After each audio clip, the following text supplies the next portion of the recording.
Sounds good. All right, for anybody who is in the stream as of right now or will be, this is R6 Cos-Cast with me, myself, No Limit, and Nocturra. We are here to discuss the year of Siege and anything positive and anything that's wrong, changes, and anything. If you'd like to introduce yourself or plug in your socials, Noc, please do so. You can just find me by the exact same handle on Twitter, much like Jay's. I think he is the underscore on Twitter. Yep. As he could not get his because he's slow There you go. slow to it. I'm just kidding. Yeah. So yeah, it's just that. Yeah, cool. All right, so just off the rip, your thoughts on this year so far of Siege, year 7. Well, obviously we started out really, really strong with Demon Veil, with Zami. We got a lot of really good changes, a lot of really, really nice balancing changes, a really impactful op, new map, and despite people asking for it, of course they banned it, as always, Siege but community. we did get a new map. Yeah, of course. You know, so we got all that content. So we started out the year really strong, which is where a lot of people were throwing around the term the year of Siege, right? We saw just so much. I even think before it even dropped, I think people were just because of the leaks and everything of Zombie, people thought this year would be the year. So yeah. Yeah, and of course, first season gave a lot of people the hope that would be the case. Best season. And then of course that was the best season we had in a long time, I should say. Starting off the year. We've talked about it. Like, we kind of would rate it like probably a 4 out of 5. Like a 4 out of 5. Perfect. If you're doing a 10 out of 10 scale, I would say like an 8 out of 10 maybe. Yeah. Yeah. No, not again, like you said, not perfect, but it was a good season. Great season to start off the year. Yeah, and then of course, then we got those other 2 seasons. I was saying with that year being, or that season being said, we had plenty of changes, updates, and everything that happened within that season that I would say, like you said, gave us the hope that this would be the year of Siege, where it would bring Siege back into kind of that new fresh feeling of Siege, of new operators and all that, a kind of like meta changing kind of thing. And it started off like that. We had the bandit change, where you could put multiple bandits on a wall. We got a new map. We got a great operator. I won't say OP and I won't say the best. I won't say she didn't top Mirror as to meta changing, but she's up there though. Azami was a pretty good op to drop. But again, like we said, I think 8 out of 10. I think the year was pretty solid, or not the year, the season 1 of year 7 was pretty solid. That we can agree on. Oh yeah. It's probably, as you said, solid season, probably like top 5 of the seasons of we've had 4 a year. We're in year 7. Why can't I do math? Well, that's 24 seasons, right? So that's like at the end of year 6. Yeah. So that's really, really good, like in the grand scheme of things. And then of course we lead into Vector Glare, which we've talked about has been one of the most lackluster seasons, and had, like, for content, right? Like your sheer amount of content. I wouldn't even say it was content. I think, how do I word this? 'Cause I feel like we did get the content where we were supposed to get the content. They took it away though, right? Because we were supposed to get a map, but instead of getting an actual like a ranked sesh map or a map that would just be in actual gameplay pool, we got a TDM one, the stadium one, not the actual stadium, but it was the TDM version of it. And then we just got Sens, who was an underwhelming op. I think a great op. I think Sens is a good op that dropped in the season, but the meta of Siege as of right now is what makes Sens very underwhelming. Meaning, if you were to drop Sens in like year 2, year 1, I think Sens probably would have been a great op because people played Siege. Like, they played Siege how Siege should have been. It was very objective oriented, as to where now it's very run and gun. And with Sens, they just don't bring that approach, right? Very slow op, 3 armor, 1 speed.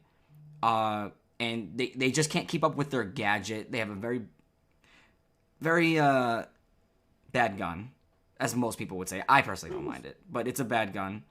The utility they bring is not much, other than their ROU gadget. You have hard breach tools and you have claymores, so You have the Gon 6 though. You do have the Gon 6, but it's weird to give an operator like that a Gon 6 when the operator, in my opinion, is designed for plant, right? So I don't see why they would need a Gon 6. It's okay that they have a Gon 6, don't get me wrong. Because it's like, again, like they don't really fit the meta, so you might as well throw the Gon 6 in there. But, again, with the meta being, they just don't fit in Siege as of right now. Again, like I said, I think year 1, year 2, Sens is a good op. Right now, very underwhelming due to the meta of just run and gun. And that's just... And then we had the cheating, which was ridiculous in Vector Glare. That's the biggest thing. As well as bugs, too. There was so many bugs in Vector Glare. And, yeah, it just went from looking like such a great year to start with such a good season to just pure... Just pure... Excuse me. Just dog shit. It was dog shit. No, it was a really, really disappointing turn around for a lot of players.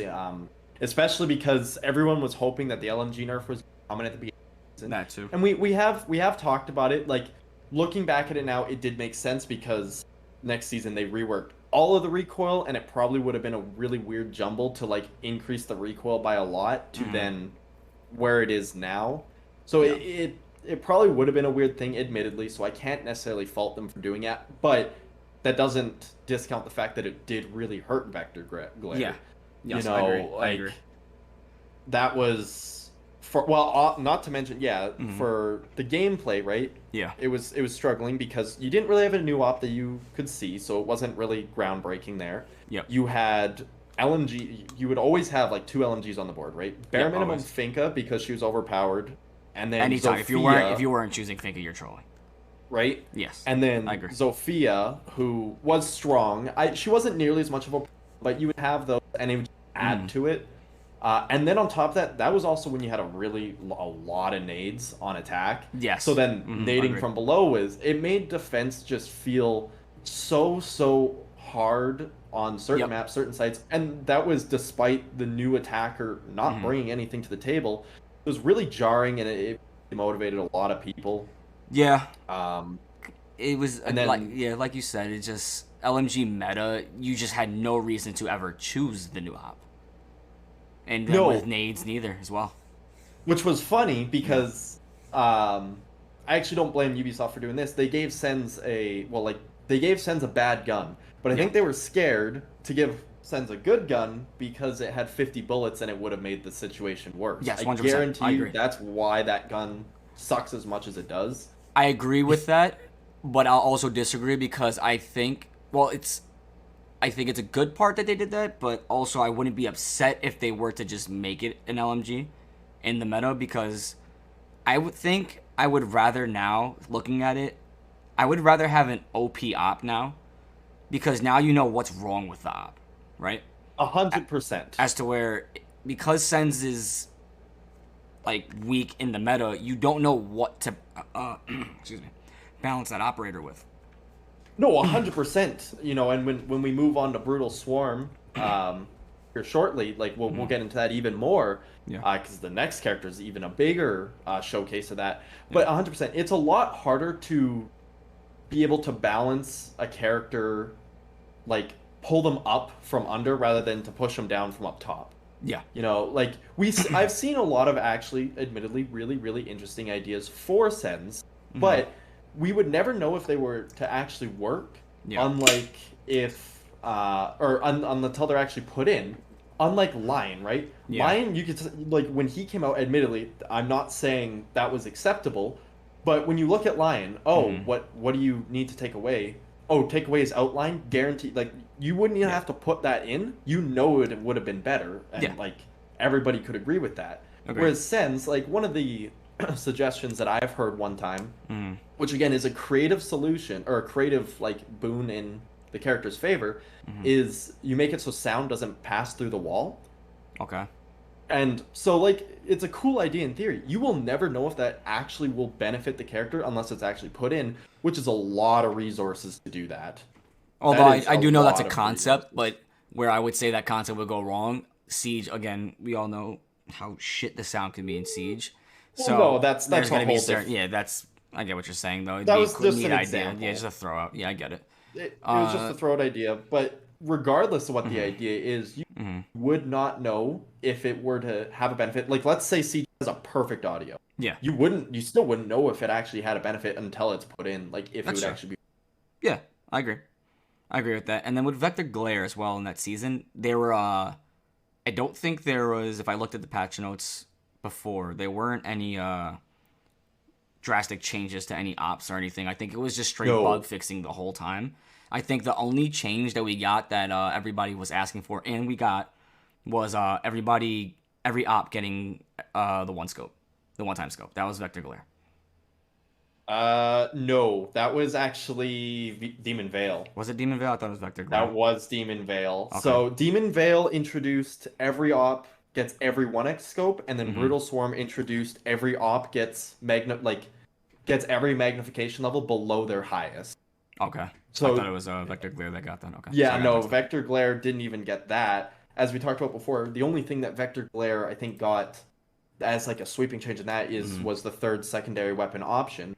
Okay. Which, as we talked about again, at the time only truly affected like 3 characters in total, that being, of course, Glaz getting the Bearing 9, Tachanka getting the Bearing 9, and Amaru getting the secondary shot. Yeah. You know, the people that had the Gon 6 or lost like a pistol to the Gon 6 did get that back, but it's a pistol. So I'm looking at the Vector Glare drop right now. So what we did get in there was the new TDM map, like I said earlier. We got the operator guides.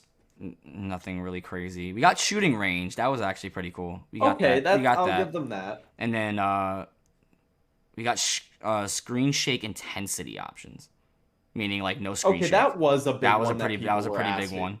But asking for again, that's not really more on the content side. That's more game fixing wise, right? Quality I guess shooting range, you got content. Screen shake, it's quality of life. Other than that, nothing really too crazy on the content side of Vector Glare.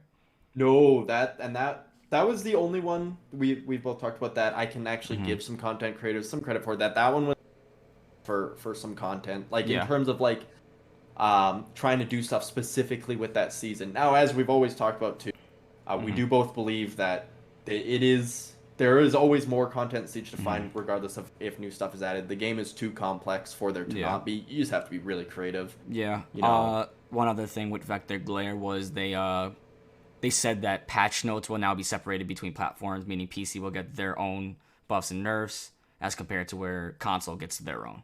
That was Vector Glare. Yes, but I think for now that's only just coil. That actually for balancing. It was it was gun recoils and I like, for example, as an overall balance, yes, everything is stuck together.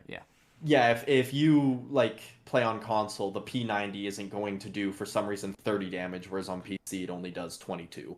That won't change. It might kick differently. It's just recoil changes right now. Yeah, it's just recoil, and I doubt that'll change. Because that would be so jarring. Just imagine if you were to play console, be like, oh man, this gun's so good, it hits like a truck, and you join PC and it just does half the damage. Yeah, it doesn't do shit. Yeah, that would be a little outlandish. I think recoil is the only thing that they did change in, which I think should only change. Which is fair. Yeah, that's fair. Because you have to relearn it anyways when you come over, so that won't. As long as you don't make it, for example, like the Scorpion is a laser beam on one and then unusable on the other. Yep. You know, you keep like the same general aspect of everything. Amount. Yeah. But then it can kick differently individually. Yep. But yeah, no, when we talk about Vector Glare, there wasn't a lot in that season. Yeah, and that was about it. Exactly, it's right? Just literally the most you can talk about it is the cheating and the bugs that just were consistently happening within the game. And with the cheating in Vector Glare, it hit the season hard. Like, it hit Rainbow Six really hard. A lot of content creators, talking about big ones, like, took a break from the game literally because of that season. Like, don't get me wrong, there are plenty of other seasons that they took breaks from, but this one, it hit so bad. Like, it was terrible.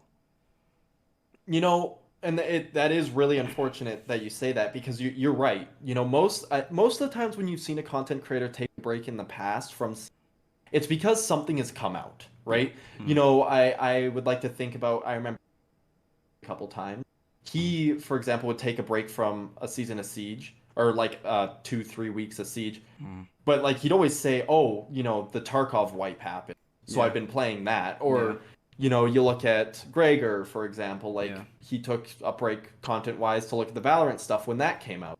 As to where this was strictly, it was because Siege was shitting the bed, kind of thing. Right, and it's so heartbreaking. It truly, truly. And I hope we can get back on track come season 4, which we'll get to. I think we will. Yep. I do. Yeah. But before we get to season 4, we should probably talk about Brutal Swarm, which is almost in the same exact boat as Vector Glare almost. I think the cheating calmed down a little bit. Still cheating, obviously. Yeah, at the beginning, I think the cheating is still completely there. Obviously, cheating will always... That's the thing that the community's realized. Cheating will always be a thing within gaming. No doubt. You're going to run into a cheater. 100%. No doubt. But, yes, the cheating is still pretty much the same as it was in Vector Glare. Like, yeah, of course, beginning of the season... It seemed to be calmed down, to be honest. When I was first playing in the beginning of the season, I was like, I haven't run into anybody yet. And then all of a sudden, it just... Bam. Overload. Everybody's cheating. Again. Well, yeah, the season has been out for... I think it's like halfway through, correct? I think we are roughly officially like a month, and it released, I believe, September 6th. So yeah, about a month and a half through. Yeah. So like the first month, I probably encountered 3 tops people like walling. That's it. Yeah. In the last 2 weeks, 2 to 3 weeks, we played last night or tried to. And then, of course, after you got off, I played a couple more. 4 of those 5 games were cheaters. Yeah. Yeah. The thing is, I think Siege's anti-cheat actually works to perfection. It's the coding in the system that people can access very easily because the engine is so shit. Yeah, well, and a lot of people don't know this. Like, Rainbow Six Siege is built off the Assassin's Creed engine. That's what engine we're using. We're using the AC engine. That is not good. Not good at all. And sound propagation shit. The cheating, because from what I understand, the cheaters, they can access the coding from the engine and everything so easily, and that's why you see all these different crazy ass cheats, because it's so easy to just manipulate and everything and just get back to it. But like I said, I think the anti-cheat, like BattleEye actually does a good job of banning the cheaters. It's just those same cheaters, they have 50 other accounts that they're just gonna use right after. Yes. And from there, I can't say a word because I don't know how you would exactly fix that. But I guess this would have to fall into a whole different discussion. That would be literally just releasing Rainbow Six 2. But again, like I said, it's a farther discussion. Oh yeah, that's something else. If that's something like people are interested in, we can look at that for like another topic, another day. I'd be down with that. But for now, and I agree. It's really tough to like. Let's ignore that project, right? Like let's just say, for example, like Overwatch 2 like did what they did, but it turned out to be a bust. So you look at it and be like, okay, we can't do that. What can we do with this game? We looked at. I do think when they finally actually decided to start blacklisting phone numbers at the beginning of the season, that's one thing that really helped at the start. I remember you kind of fuming once you realized that they weren't doing that. They weren't doing that. Yeah, they gave everybody the thought that once you put your phone number in, that phone number is locked in with your account. So if you get banned for cheating, you can no longer use that phone number within that account, and not to mention you also got banned with that account. But then to come to tell us, all right, we haven't been doing that, but now we're going to start blacklisting. And I think it was actually towards the end of the season that they started doing that. The end of last. That's what I mean. The end of last season. Yeah. When we started not seeing cheaters at the beginning of this season, I bet you that was probably one of the bigger things. Obviously, an update to what was out at the time was probably another big one. But that was probably one of the biggest overnight seasons, or one season right to the other that we've seen the drop in cheaters. Yep. But of course, now it's just been coming back. So clearly, if that's what was mainly doing it, they've now found a workaround around that. Yeah. Which is not good. Now with Brutal Swarm, how do we feel about Grim? Well, I don't think it's any secret to say, at least guaranteed for a launch operator, he is the worst launch operator in the game. I think you can make an argument that he's not the worst in the game currently. You know, you still do have characters like Blackbeard. You do have what Tachanka was for a long time, right? Yeah. But like when he came out, he has been, for a DLC op at least. Yeah, nobody used him. Nobody used him. Nobody's using him. And I think, you know, you look at what he brings and you're like, oh, okay, yeah, I can use him for some area denial. Now, okay. I'm going to lead on to a question, though. So do you think that's because he himself is an underwhelming op, or do you think it's because the Siege community is lazy and they don't want to be creative with him? Or can it be a mix of both? I think it's a mix of both for two reasons. Because I think you look at it twofold. Because I do think, yes, the community has been somewhat lazy with him, you know, because you do look at, for example, what Macy did come up with him, right? Like making sure to go. Yep. And if you post-plant, that's like 30 seconds that basically they can't get on it. That's almost all of it, right? Yep. And that was smart. So I think when you look at, there are some players that, sure, yes, are trying to put what they can into the operator to make them work, make the character work. But the problem is with that is there is just a better alternative to that character, Capitao. Now, I think that feeds into the community being lazy because Capitao isn't being played either. Yeah. You know, if Capitao was being played, like, you would probably see a lot more Grim. You probably would see a little bit more Grim for sure, but I think then you could say no, the community is being lazy. But I think, by showing that there's a character that does what he does better. In almost every circumstance, yes, that shows that yes, the community hasn't probably put as much as they could into him. Now, even if they were to, as I said, in the case like ACJ or some other creative content creators, they have, but then it's like, oh, I could just do the same thing with Capitao, who of course brings 2 firebolts. I think his firebolts last 10 seconds each. Bigger radius. 12 actually. 12. It might be 12. It's 12. I'm pretty sure. Okay. Yeah. So 12. Oh yeah, it's just smoke that like smoke gas, smoke grenades, and sends while lasts 10. Yeah. Anyway, so 12 seconds. So it's a bigger radius. It forces the player to move because it's damage. Yep. Oh, no problem. He has the Gone 6, secondary hard breach charges. Yeah. Magnification.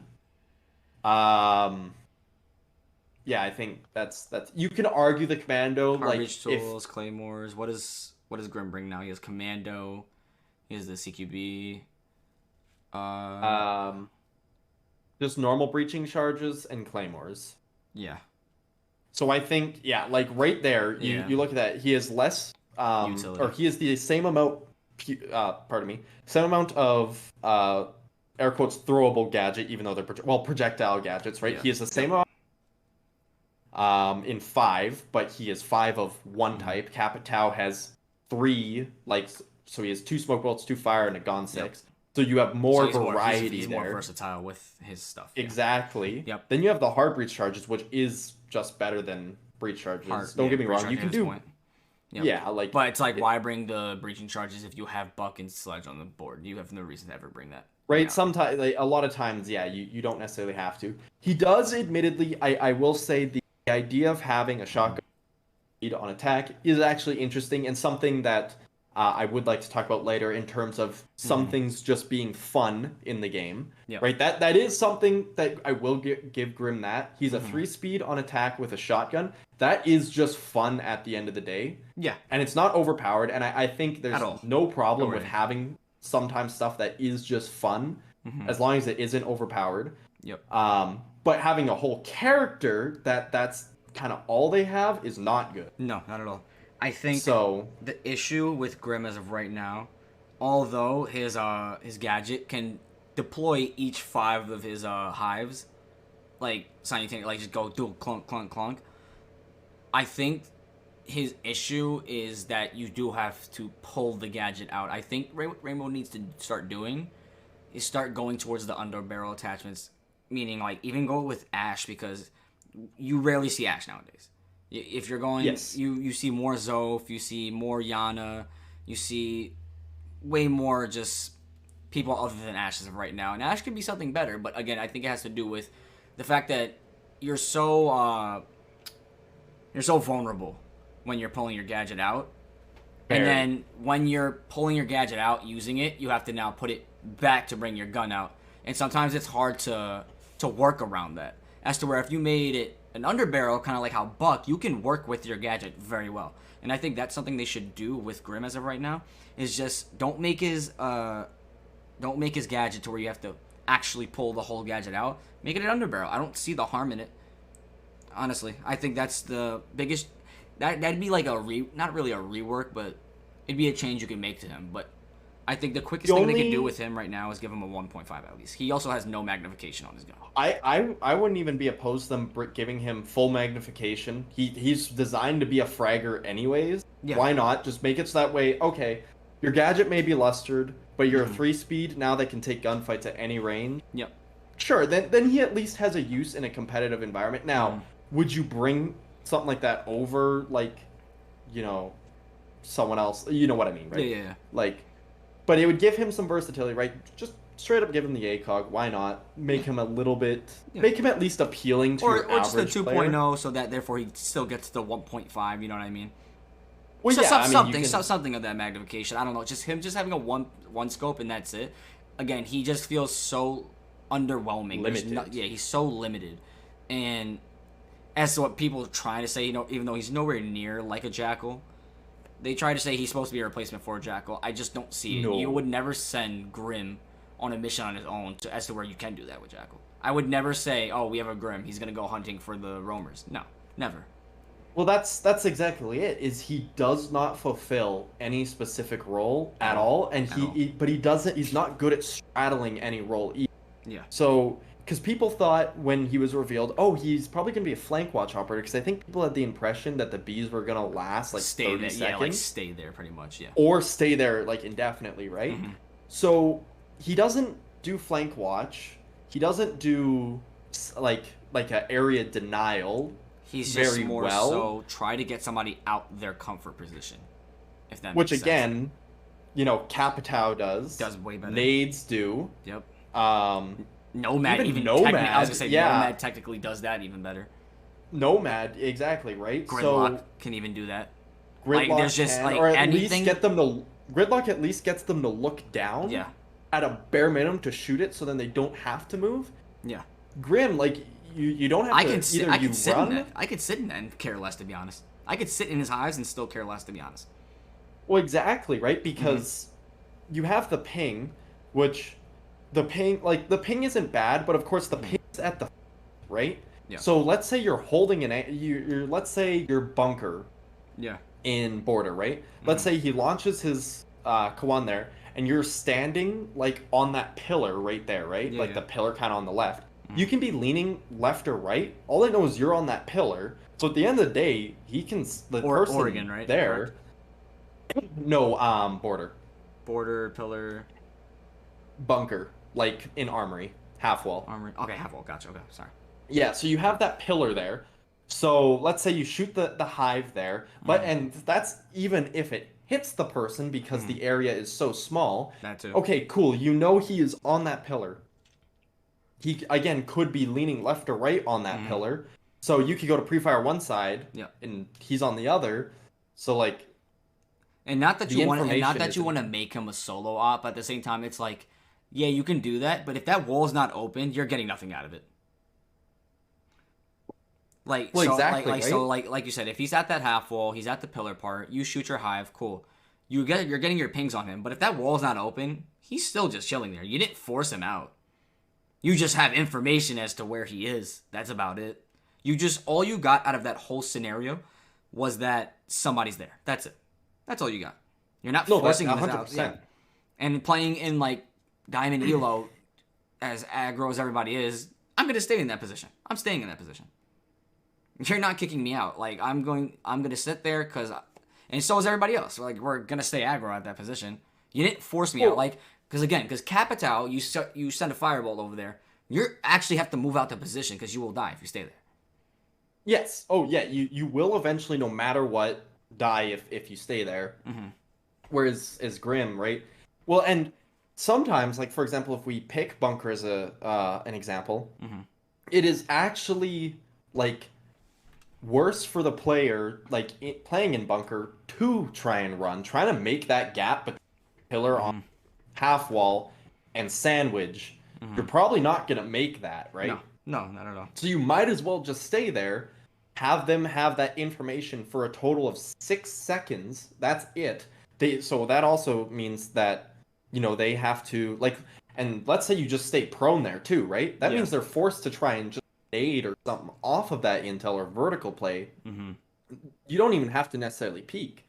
Yeah. So like, and that's one of the few positions where I'd say he could be used. But it's just I can never find myself in a predicament where like, yo, let's go Grim. We need Grim right now. We can get this win if we choose Grim, because it's like, well, why are we choosing Grim when we could just get Capital to do the same exact crap?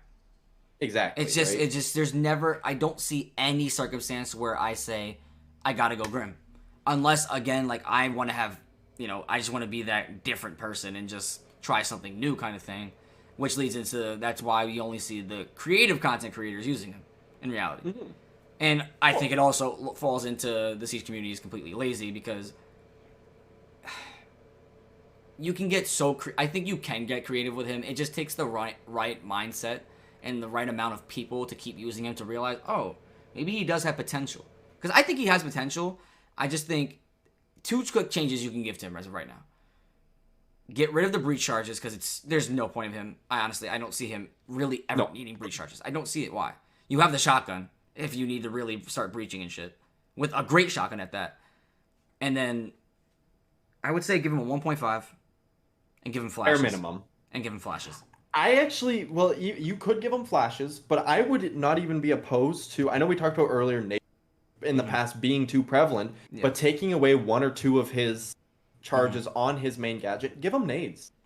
I think that can go in two directions. I think that can be really good because now you can have him work with his gadget as to where somebody's getting pinged. Yeah, you're going to use the broken mechanic of now I can nade somebody from below because I'm getting direct fucking pings on him. There's that broken mechanic that could also be good at the same time, but I think it'll be bad because now you added another nade with an op with a nade. I mean, but if you do that, then you can also take them off Nook. Yeah, of course. Realistically, like if the problem I don't think they'll ever take it off Nook. I don't think they'll ever. No, I don't think they will either. But like if it were to be, oh, this adds too many nades to the game, which is a definitely fair proposition. But yeah, you can just take them off another character that doesn't like Nook. Like again, as you said, I don't think they would take them off, but I think Nook was kind of like Mav, where like they're nice and they're good, but the character doesn't need them to be inherently good. Yeah. Whereas some of the other characters with nades, like, kind of really need them in their corner. Yeah. So you could do that, or flashes, as you said, or even smokes. Make it so that way you throw out smoke grenades and then put your bees right in the smoke, and they won't basically know they're there until they walk in. And it's a one-way fight. Yep. So like, I think smokes and flashes would be a good fit for Grim. Because what does he have again? Yes. He has the breaching charges, the regular soft ones, and what else? Claymore. I don't see why he would ever. Most lackluster, right? I don't see why he would need it at all. Yeah, I think they didn't want to give him a throwable because he has 5 of the charges, but you can just drop 1 or 2 of them. Yeah. Like, I don't think that's the end of the world. Yeah, I don't think it's the end of the world at all. Because you have Nomad who has 6 throwables, technically. 6 projectiles. Yes. 3 air jabs, 3 flashes. So I don't see the issue with him having anything like that. What if you were to make him so his things pass through like ADSs and magnets altogether? No, because you gotta remember, Rainbow right now is just trying to make the game. How do I say this? They're trying to make everything in similar states. Like, you know what I mean? So like when you have a beginner player, everything's starting to be the same. For instance, like But Capital when passes through ADSs. Yeah, so I can say, I would say ADSs, sure, but it's the way. I think it's the way the gadget actually deploys. That's why they make it with the ADS. If that makes sense. Because Capital. Yeah. And I wouldn't be upset if they were to start making the reason why I say they don't make Capitals get zapped by ADSs as of right now is because he's not being used. No, I wouldn't think it would be a bad change either. Mm-hmm. I mean, maybe if that's the, we, as we talked about in the vector section, we Mm-hmm. now have the like the operator kind of rundown on their gadget. Yeah, yeah. And I mean, you can always just, like, for example, when they had that video, or Mm-hmm. whenever they reveal an op, right, they have that little animation, the Yep. one op come in, and then the other, like, counter kind of come in on the other side. And they Yeah. like, why not just add those little things Mm-hmm. into there? Like, just be like, oh, hey, boom, boom, this will make sure it catches this. Yeah. They already have them made for so many characters. So yeah, they're So they trying can to. just So what he's just trying to do is right now, from my understanding and from what I can obviously see, is they're just trying to make everything very simplistic, if that makes sense. So like I was saying before, gadgets, any intel from the defense that goes outside, every single thing only lasts 10 seconds now, as to where before Mozzie's drones can only be outside for 3 seconds, or Echo's drone can only be out for like 5 seconds. Everything was like all over the place. They're trying to make everything as close as they can, and I think they could work something with that with Grim. Like you said, if they were to get rid of maybe just saying a Jaeger does not counter this, I think that would be kind of cool. A little yeah, bit of a buff. if you I think that'd just be nice. put it maybe like in the description with it, like you actually put because while I do think the video, like the quick little gifs they have right now is a good step in the right direction. I'm not denying that it is. It doesn't cover the full picture. Yeah. Like for example, I'm trying to think of one. I had one before. Mm-hmm. Well, like for example, right? Like it shows Wamai. Let's just take Wamai for example. Yeah. Like he does counter gridlock and like he can anything catch you could gridlock throw. and Anything you could throw, he counters. Yeah. he counters, right? Whereas Jaeger does not catch tracks and he doesn't catch the bow. Which is really weird though, because right, it doesn't catch tracks, but it catches Selmas though. Right. So like there's already some stuff like that. Or for example, right, it doesn't, like, obviously it shows in those videos, oh hey, the gadget will, or the whatever it is will still blow up, but it doesn't really showcase very well that, oh, if it catches tracks, well, those tracks are still going to disperse basically the same way, right? Yeah. Like it doesn't do anything to actually remove them, right? It doesn't really show that stuff already in there, right? So there's already room. Yeah. So you can even go a step further if they want. Make it so it's not as uniform. And I mean, I'm not against things being uniform, but it should not come at the cost of balance. Yeah. I do agree. For example, like with where they did all the camera stuff, that didn't come at the cost of balance. No one really put Evil Eyes outside, like. Yeah. And it was already trying to nerf Valcams anyways, so. Yeah. I think the reason for universal balancing is just, again, so they make the game a little more simplistic for those newcomers, and kind of like, so it's like, it's an easier understanding of the game. So it's like, oh, Mozzie's drone's outside. I already know it's going to be outside for 10 seconds because I know that Valk's cams only last outside for 10 seconds. You know what I mean? I think it's just a balancing factor, but I would like, coming back to the original thing, that Grim can only be countered by Wamai. You could do that. I think if you don't allow his thing to get zapped by ADSs, you might have something going. Well, and you can also like take that a step further and make it simple in another way, because we just talked about, like, you wouldn't mind I wouldn't either. You can just make a general distinction, right? Like it might take some people a little bit to get used to, but for example, like tracks are really big.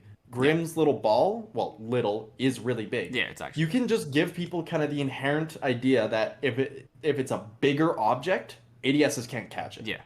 I think that, yeah. Because then you have an inherent idea. Oh, the crossbow bolt. If I think about it's not very big. Oh, it can catch that. Yeah. Or you look at that tracks canister, which is like the size of your torso. Oh, I don't think an ADS will be able to catch that. Yeah. You can go a little bit. You can go farther with it. I see what you're saying. You can go into detail, and you can get a little more in depth with certain things, And I don't think it would confuse anybody. It would just make more No. people try to figure out, all right, this is how this works, and this is how this works. And it makes certain operators be like, all right, I can use you for this predicament. I can use you for this predicament. And I think it would, like, show, all right, do I use Capital for this instance, or do I use Grim for this instance, kind of thing. You know what I mean? Yeah, because you'd be able to, or again, I mean, they can even go into each projectile and give it a classification that you can read. Big, small. And then, and then when they go into Jaeger, they can say, oh, this will catch all big object, or Jaeger will catch, like, on the ADS, they can put the description, it'll catch all small objects. Wamai will catch everything, and Aruni Gates will only stop big objects. Yeah. Like, small objects will pass through it, right? Through the laser, yeah. Right? Like, that's just an example. I'm not saying they need to do that with Aruni, but because those are your 3 projectile catching gadgets. Yep. So you can just say, oh, yeah, here's that. It's a little bit in the description there. Problem solved. Yeah. Yep. I obviously change like that. That's a really big workaround around what we're talking about with just Grim. It's not something that you can just do like that. No, of course not. No. But moving on to Brutal Swarm now. To it. Yeah. Rook, the health buffs. Rook and that was the mid-season patch. I think before we get to that, we got to talk about the EMPs. Oh, EMP impacts, right? Yeah.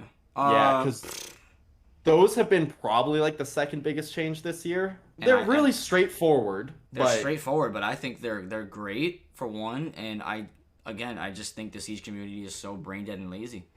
Why are we banning Thatchers though? Why? It doesn't make sense. He's going to come for you personally when he finds out who's banning Thatcher. I just don't understand the Thatcher ban when we do have the EMPs. Yes, I understand his gadget's easier to use. You have to be a little more coordinated when using the EMP impacts.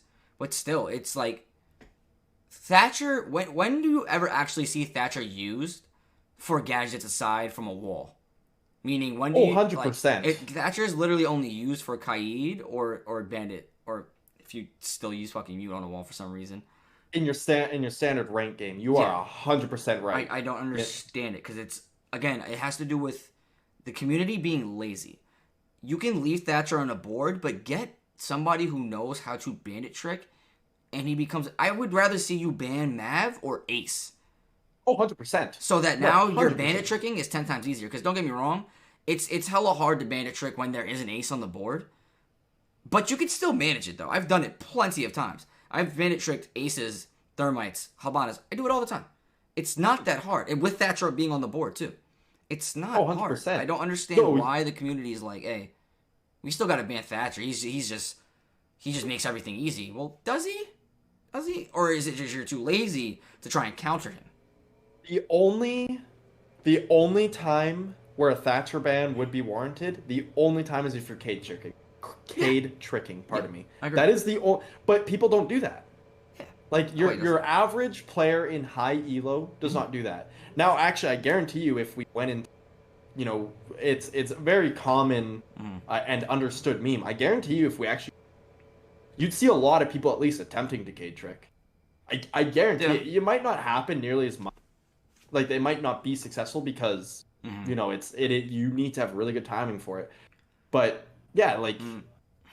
It's just, I don't understand. I just want to grasp the mind of the Siege community as why it's like, Thatcher ban. As to where maybe like when bans were first coming out, I understand it because his gadget used to destroy stuff. Where it was like, alright, I can understand that. But now it just disables it. And including with the bandit buff that we got where you can place multiple things on a wall, we should be seeing way more bandit tricking now than ever, and yet we still don't see it. And again, I think it has to do with the Siege community being so lazy. I think it's just not around that subject. I think the Siege community is just generally a lazy community. Well, yeah, I think, as we talked about before with some content creators, but I think the people that have been we're always looking to learn and what, they've left, which is where we got really excited with this year of Siege. Oh, this will bring these type of players back, but it still hasn't, you know, and that's where we're talking about today with like what happened in the year of Siege. Like, why haven't these people come back? And of course, we're talking about that right now with obviously there's some lackluster ops, but it's just, because I even think on a zombies end, and a zombie was like the best season so far within this year. I haven't seen anything creative out of a zombie so far. I think she so with a zombie right now, right? I think she's not so meta changing, and she doesn't help create a different site setup as to where Mira did. Mira made it to where you can create your change-ups on sites so much as to where I think what a zombie does is she helps you hold a site setup. So if that makes sense. Like as to where I can go and play a whole different room that has nothing to do with a site, but because I have Mira on the board, I can play that room now and play across from my site. As to where a zombie just helps you hold that site down from certain angle or default angles. As to where I'll give an example. Bank, I play CEO. I'm gonna play the same exact way I do in CEO, same exact positions, everything, but I'm going to be putting my Kiba barriers in default locations so that I am more safe. As to where Mira, she can make you play in freaking any room, any place, and you'll feel secure because you're behind a mirror, if that makes sense. And my overall point is that a zombie was the best of this year so far, and yet we still have to see that much creativity with her. Yeah, no, especially in the ranks scene. Yeah. You know, obviously, if we go to Pro League, which is generally what we're not. Yeah. To be clear, obviously, we don't play in Pro League. We only watch it, and that's a whole different game a lot of the time. But you know, just to bring it up, we do see some obviously more unique stuff in there because they're always trying to break the ballot on what's like viable, what's new, what can be brought with a new character without somebody else figuring my stuff out, kind of thing. Like, right? Yeah. So, and of course, a lot of times we see that trickle down, and as you were just saying, you don't really see that with a zombie much, which is really, really unfortunate. So we've kind of gotten like the worst end of kind of both spectrums this year in terms of we got an opera that has the potential to change a lot of the stuff, and just hasn't. You see it in Pro League, obviously a little bit, but it doesn't trickle down for this character specifically for some reason.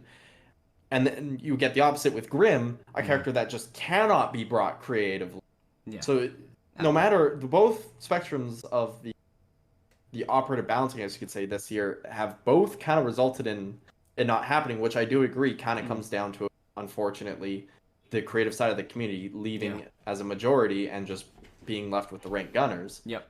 And of course, you know, there's been a lot of talk in the last little bit to tone down on that, on removing one-shot headshot. We'll get into that later. Yeah. But that has, of course, been a topic to maybe bring that back, and maybe that's something that could be looked at. Yeah. To when we get into more what could bring the more casual / creative community member back. Mm-hmm. What was I gonna get at? Oh yeah. So speaking of Siege community, why are they this lazy to where when we do get new maps, we can't play them? I think that's what ruins a lot of the casual community, or not even just like casual, but just the creativity of the community. Your casual ranked player, our casual, or I wouldn't even say it because I feel like that's very hyperbole, but it's like I don't understand it. Like, because for instance, me, you, our friend group, when we play, we like to go to those different maps, those maps that are off meta or technically everybody else likes to ban. Mm-hmm. It comes down to I actually want to believe that the Siege community is just so lazy. It's not the fact that Ubisoft or Rainbow is not making good maps. I think the Siege community does not want to learn. If somebody who tells me Emerald Plains, Favela, Outback, Skyscraper, Stadium are bad maps, if they can tell me an actual reason to why those maps are bad, and then I'll follow up with, if you can name me almost all the... If you can name me all the sites right now, if you can name me all the sites, then you got it. I'll let you know. All right, maybe it is a bad map and you're right. Yeah, but I can go to almost 95% of the community, and they can't name me every single site that is in Emerald Plains. Well, they can't even give you a reason. We've talked about, as I said, like an argument you could make with Emerald Plains. I don't think it's a bad map. I'm not saying it is. I'm playing devil's advocate here, but an argument you could make with Emerald Plains, right? Because it is legitimately a thing on the map. the exterior walls, if you get them, does not mean you can enter through them, right? Pretty much on none of the sites. You look at kitchen there on the prep wall, you get that. Well, there's a rotate and maybe even a mirror looking right at that. You didn't get really much out of that, right? So you could make that argument, oh, I don't like this map because even though I went through the work to get the outside wall, I didn't get much out of it. And I would say to that person, okay, cool, there's an argument. And then as you said right there, but have you really tried other paths? Yeah, have you ever... Because... I don't think I can go to... let's say I were to walk up to 100 people right now who play Siege. I don't think I can walk up to 90 of those people and any of them can tell me one location in the map and tell me 2 connecting rooms to it. And that will lead to my point of, all right, so you don't even know the map. How are you going to sit here and tell me it's bad? You haven't even taken the chance to look at it. I swear, anytime a new map or any content has dropped, and this is what OG Siege players used to do, they would go to a custom game and they would learn what that map is. Like, they would just walk around and see what's this, what's that. I, for one, can sit here and name you every single room in that goddamn map right now. Another player can't even tell me, like, what an entrance is right now. Like, they'll sit here and tell me in game, why the hell are we playing this map right now? Why didn't y'all ban this?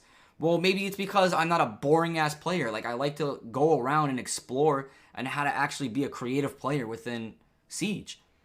I think that's also what made a diamond player was knowing your maps. You know your maps.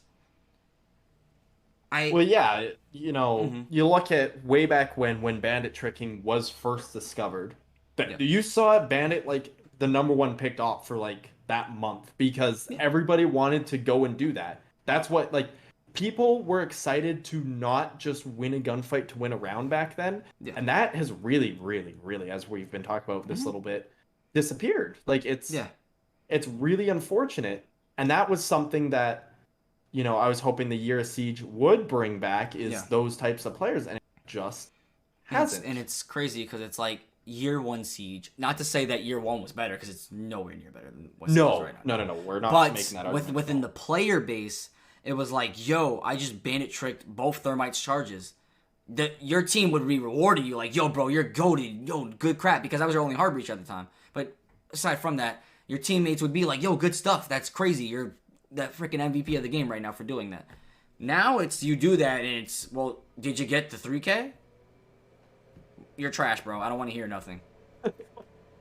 Like, okay, sorry. I forgot that I just got rid of 2 vital pieces of the attacker's utility, but I'm not rewarded for that because Jimmy over here got a 3K from baiting his teammates out. And then he's going to sit here and yell at me because all I did was bandit trick.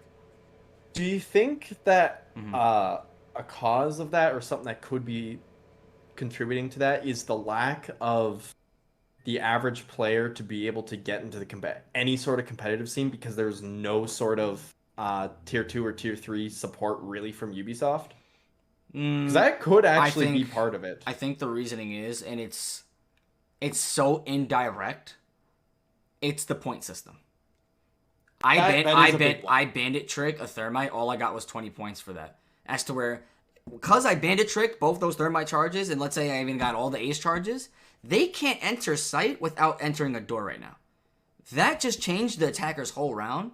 As to where, sure, you might have freaking spawn peeked Zofia, but what did she really bring to the table compared to that ace just opened the wall because you didn't want to be bandit for that round.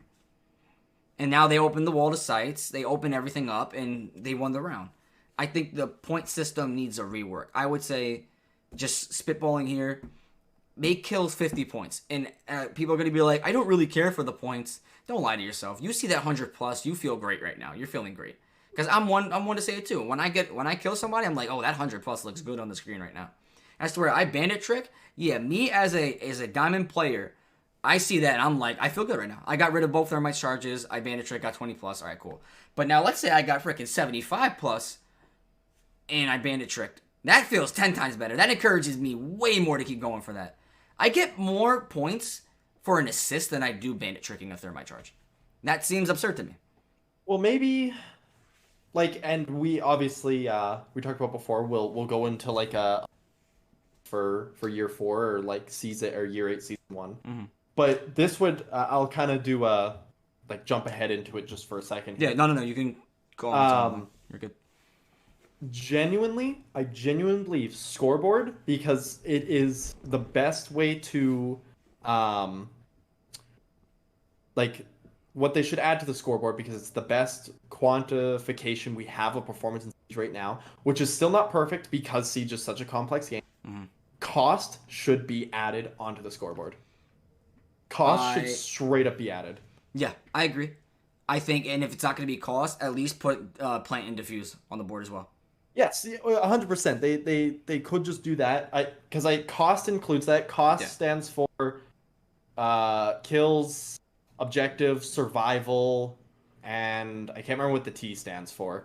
But already, right, you have survival there, which is, while it does feed into Katie, it is not the same thing. For example, if you bandit trick a whole round, right, and you survive like that, and opposed to someone go and get 2 kills and dying, that will show up at least a little bit in survival. Not great, but it'll boost you up potentially above that player on the scoreboard, which, as you said, people will claim they don't care. It will always play a mental if you're above someone on that scoreboard 100%. Every time. 100%, because that's where all the shit talking comes from anyways. That's where it all comes from. That's where all the ego comes from, is the scoreboard. Oh, I'm in second place right now. I'm better than you. That's the mindset. There's no doubting about that. Now, should it be that mindset? No. It's a team game. Nobody should be pointing on who's doing better than who.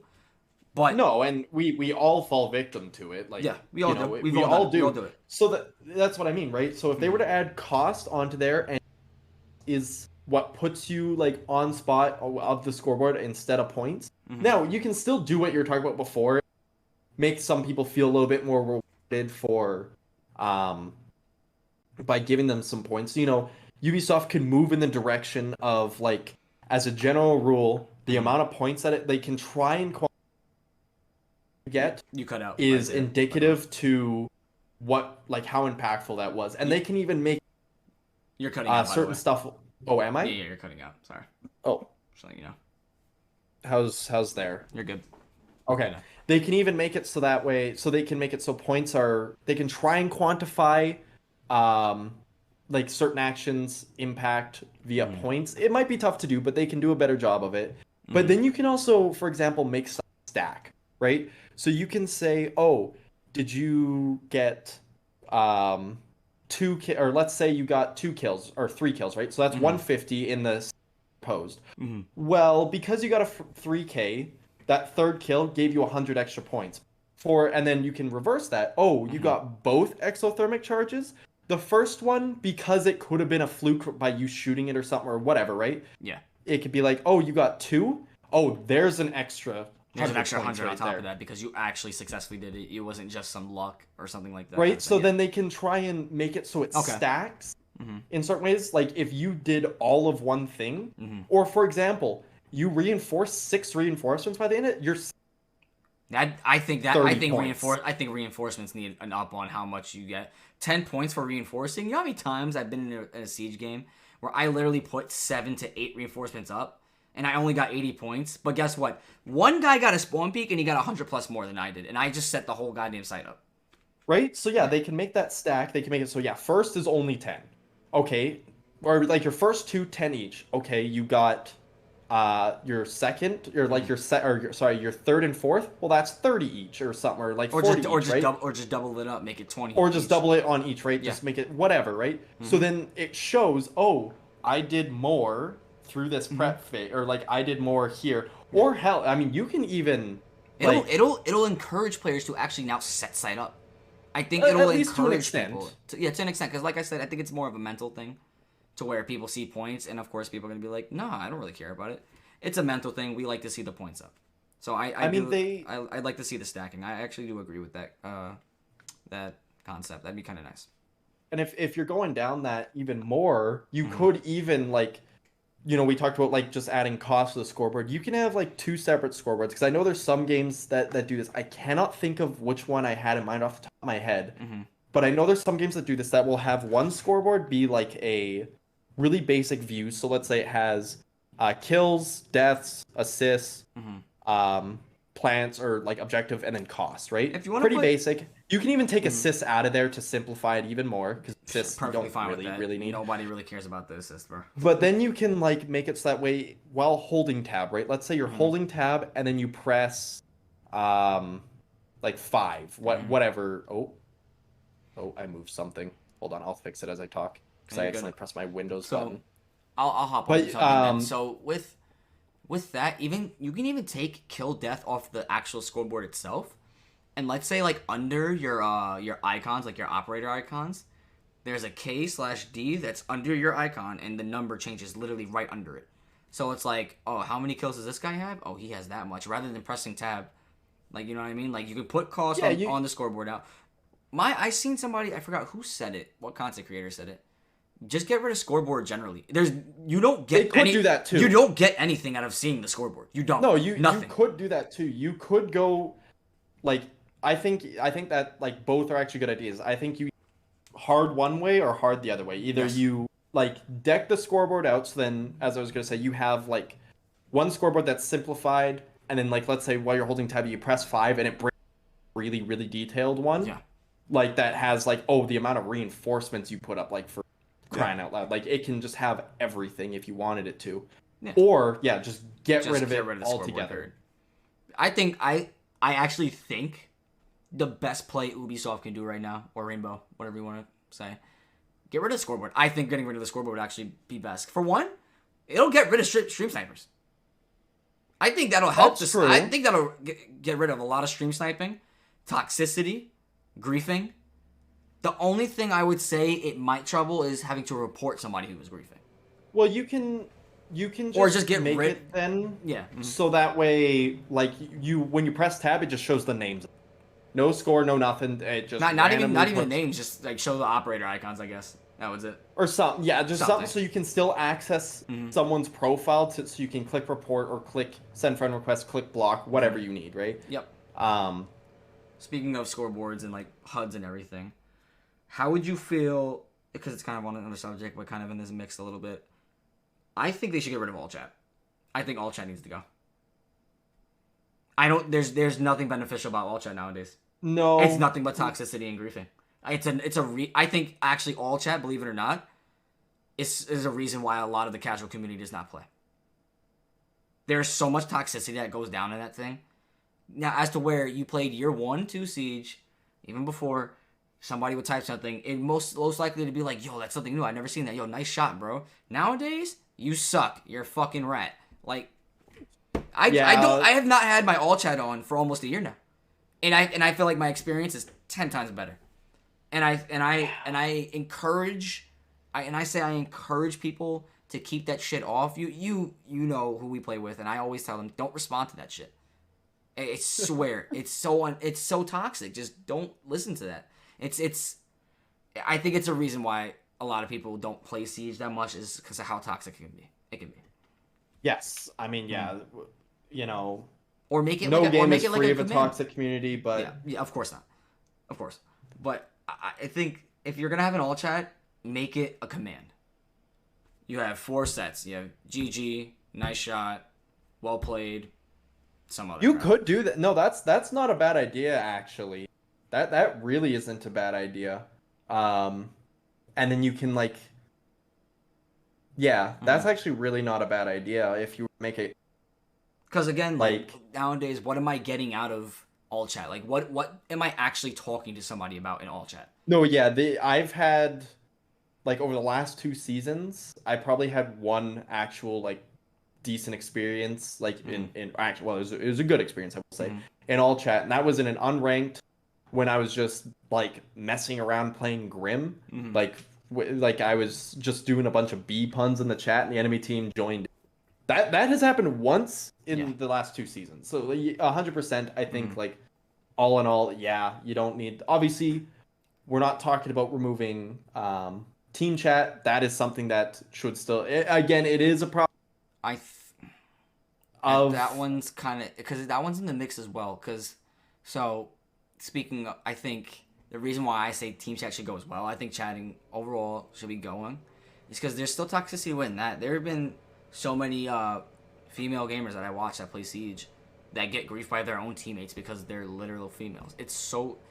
Team chat is just as toxic as all chat is, believe it or not. But I do agree, like, it definitely a lot of times is, but you can make an argument for there still being a practical use that if someone doesn't have a mic, they can type. Now, you could just very, very simply put in the same, what's it called? The same, like, kind of preset chat thing. Like, you can put it in, you can say, like, GG, sure, yeah, like a command. Like, and then you can put in, like, in chat, like, need, and then, like, X character, like, you put in, like, need, and then... Need operator, yeah. Yeah, need whatever character, or even still, and I was actually just thinking about this could actually just be a really nice quality of life change for people without mics in general. Like, when you die, you can press a button, like, while it's on the kill cam, that puts it in chat where you died. Yeah. So, like, when you... Like the room. So you can be like, oh, I died... Not where the person was. Obviously, because I was going to say they could kill you from across the map. No, yeah, not where the person was. But, like, so it might... But you can be like, oh, like, push a button and it puts in chat. Because, like, a lot of times that's all you can put in chat anyways. Like, it's hard to type. But you could just put, oh, I died open. So rather than the person having to look around. Well, I think that's a creative idea, and I can go in a pretty good direction. A lot of the time... How fast is your call out going to come like that? You know what I mean? As to where... That's why I say team chat shouldn't be a thing. Like, actual team chatting shouldn't be a thing. Because I'm not going to sit here and look at my bottom left or bottom right corner at somebody who's telling me an exact location, like, 20 seconds No, but after, I don't want to you know what I mean? I don't want to take away the option for somebody that doesn't have a... to just leave their team hanging. So I do understand, yeah, it'd be a very fine line to walk. But that's where I was talking about, like... There's an actual practical argument you can make for team chat staying, and that's why we're having this conversation right now. So I mean, whoever's watching can formulate their own opinion and decide, hey, that actually sounds like a good idea. Because you're right, it could go either way. Because you are also right. Well, people who can talk then might just click that instead and then not say anything. Yeah, like it could go the worst way that it could possibly. Because, you would much rather have the person. I'm not saying that it can't be, but my worry, again, would just be taking away the ability for someone without a mic. Or maybe they have a mic bug. And because that's a big thing. That's a thing that's happening. I just don't like all chat and scoreboard. I think it creates a lot of toxicity in the game that's unnecessary. Like, for instance... You can have somebody that's 10-2 right now. You're down 3-2 or 2-3 technically, and your top fragger's 10-3 right now. He's gonna shit talk the life out of you. I'm carrying right now, but meanwhile the whole time he was sitting in the corner baiting for those kills. But he's gonna think he has the bragging rights because he has those 10 kills. Meanwhile, you the whole time were setting side up. It just scoreboard either needs to go or it needs to be reworked with the point system. Because I think kill death. I think if scoreboard stays, kill death should just go. Because looking at somebody's deaths, you can look at like we've all done it. We'll look at somebody. I've started like changing my mind a little bit with this, but like we'll look at somebody who went 1-7 in a game that you just lost, and you'll be like, damn, that person didn't do shit just now. But the whole time they're playing the whole time they were playing Thermite. That's not their fault. They're playing a whole support role. If that person got the breach open, they did their job. They don't have to do shit. They shouldn't be doing anything else. If they get a kill with that, when it comes to ranked, yes. When it comes to ranked, 100%. Like if you are doing what your operator is designated to, like, and doing that properly, like you shouldn't have to have kills be something that weighs on you as a player. Yeah. For ranked. Now, when we talk about pro, like that, again, that's something different. Every player needs to be able to carry their otherwise you will just get dropped from that team. Like that's just how pro league works. Yeah. But ranked wise, yes, I think the scoreboard and point system needs a change. I think it needs a change. Whether it sticks with this Siege right now, or from what I've been seeing all over the internet, everybody wants a Siege 2 now at this point. Siege 2, rework that scoreboard, please. Something has to go. Rework the scoreboard, make a different point system, please. I hate it's crazy that Thermite can breach a wall that is vital to site and only get 20 points for it. as to where somebody who literally put one bullet into somebody got an assist for 75 plus points.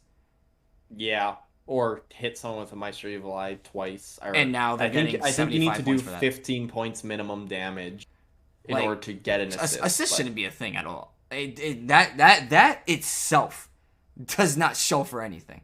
It's literally a pointless thing. No, 100%.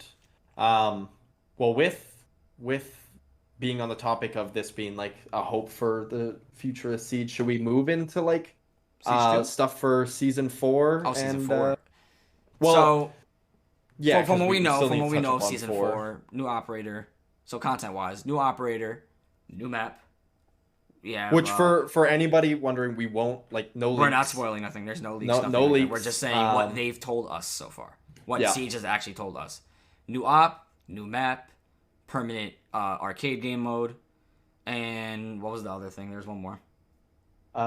New map, permanent arcade game mode, crossplay progression. Cross progression. Was there one more thing moved to? I might be wrong about that one. Rank 2.0. Rank 2.0. Rank 2.0. Right.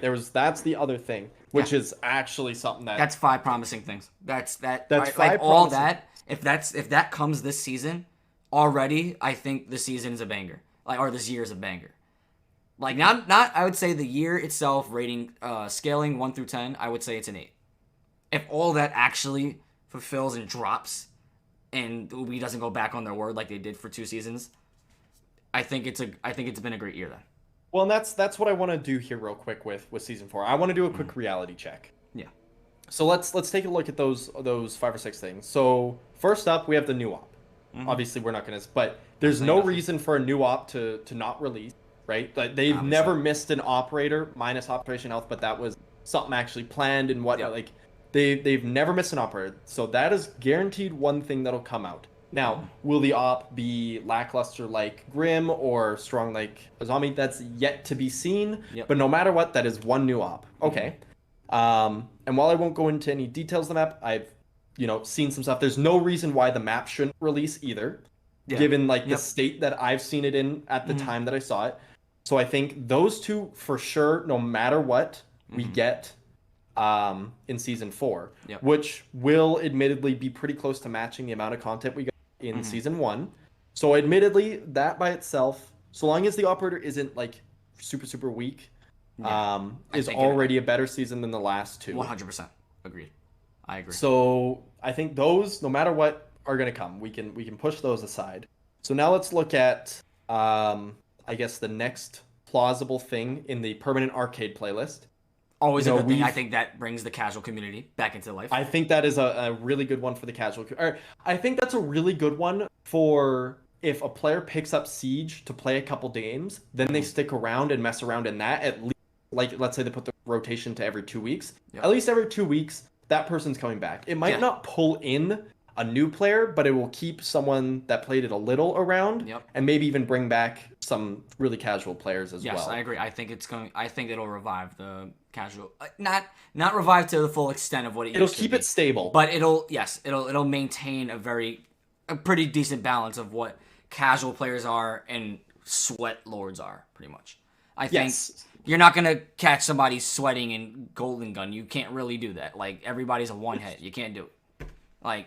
Yes. So I think that'll revive, or again balance out the casual and sweat lords. And let's see. So there will be Golden Gun in it. Snipe like for the ones that we've seen in the past. Obviously, I'm not will return, but I don't see why they wouldn't. You got Golden Gun, snipers, one shot, headshot only. Yeah. What's that one? Attrition.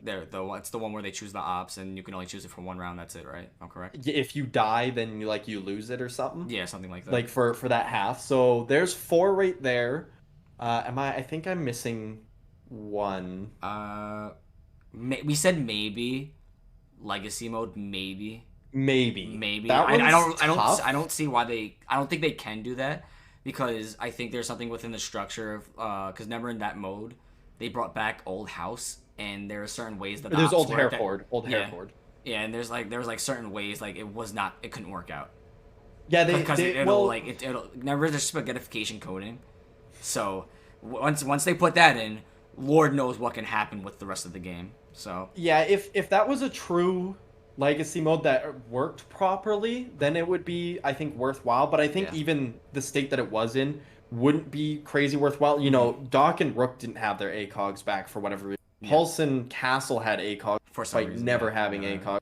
So I think like there's no real reason for that one to come back. I think if they would have been able to revert as much as they could back, like old Shields, old Tachanka, then that would be an amazing back every now and then. I think that would be probably one of the most favored ones. Probably. Yeah. But because of, as you said, it's very spaghettification code, they couldn't go to that extent. So that's then only 4. So that's my only worry about arcade is I held up the number 5. Yeah, you're good. But you got this. That's my only worry about it. If you have it on a 1-week rotation, which is pretty standard, that is only a total of a month rotation. That would be my only worry about it. Now they could add in, like maybe let's say they've been working on 2 or 3 more arcade modes to throw in right there, like to when it launches. And if that's the case, you know, that's awesome.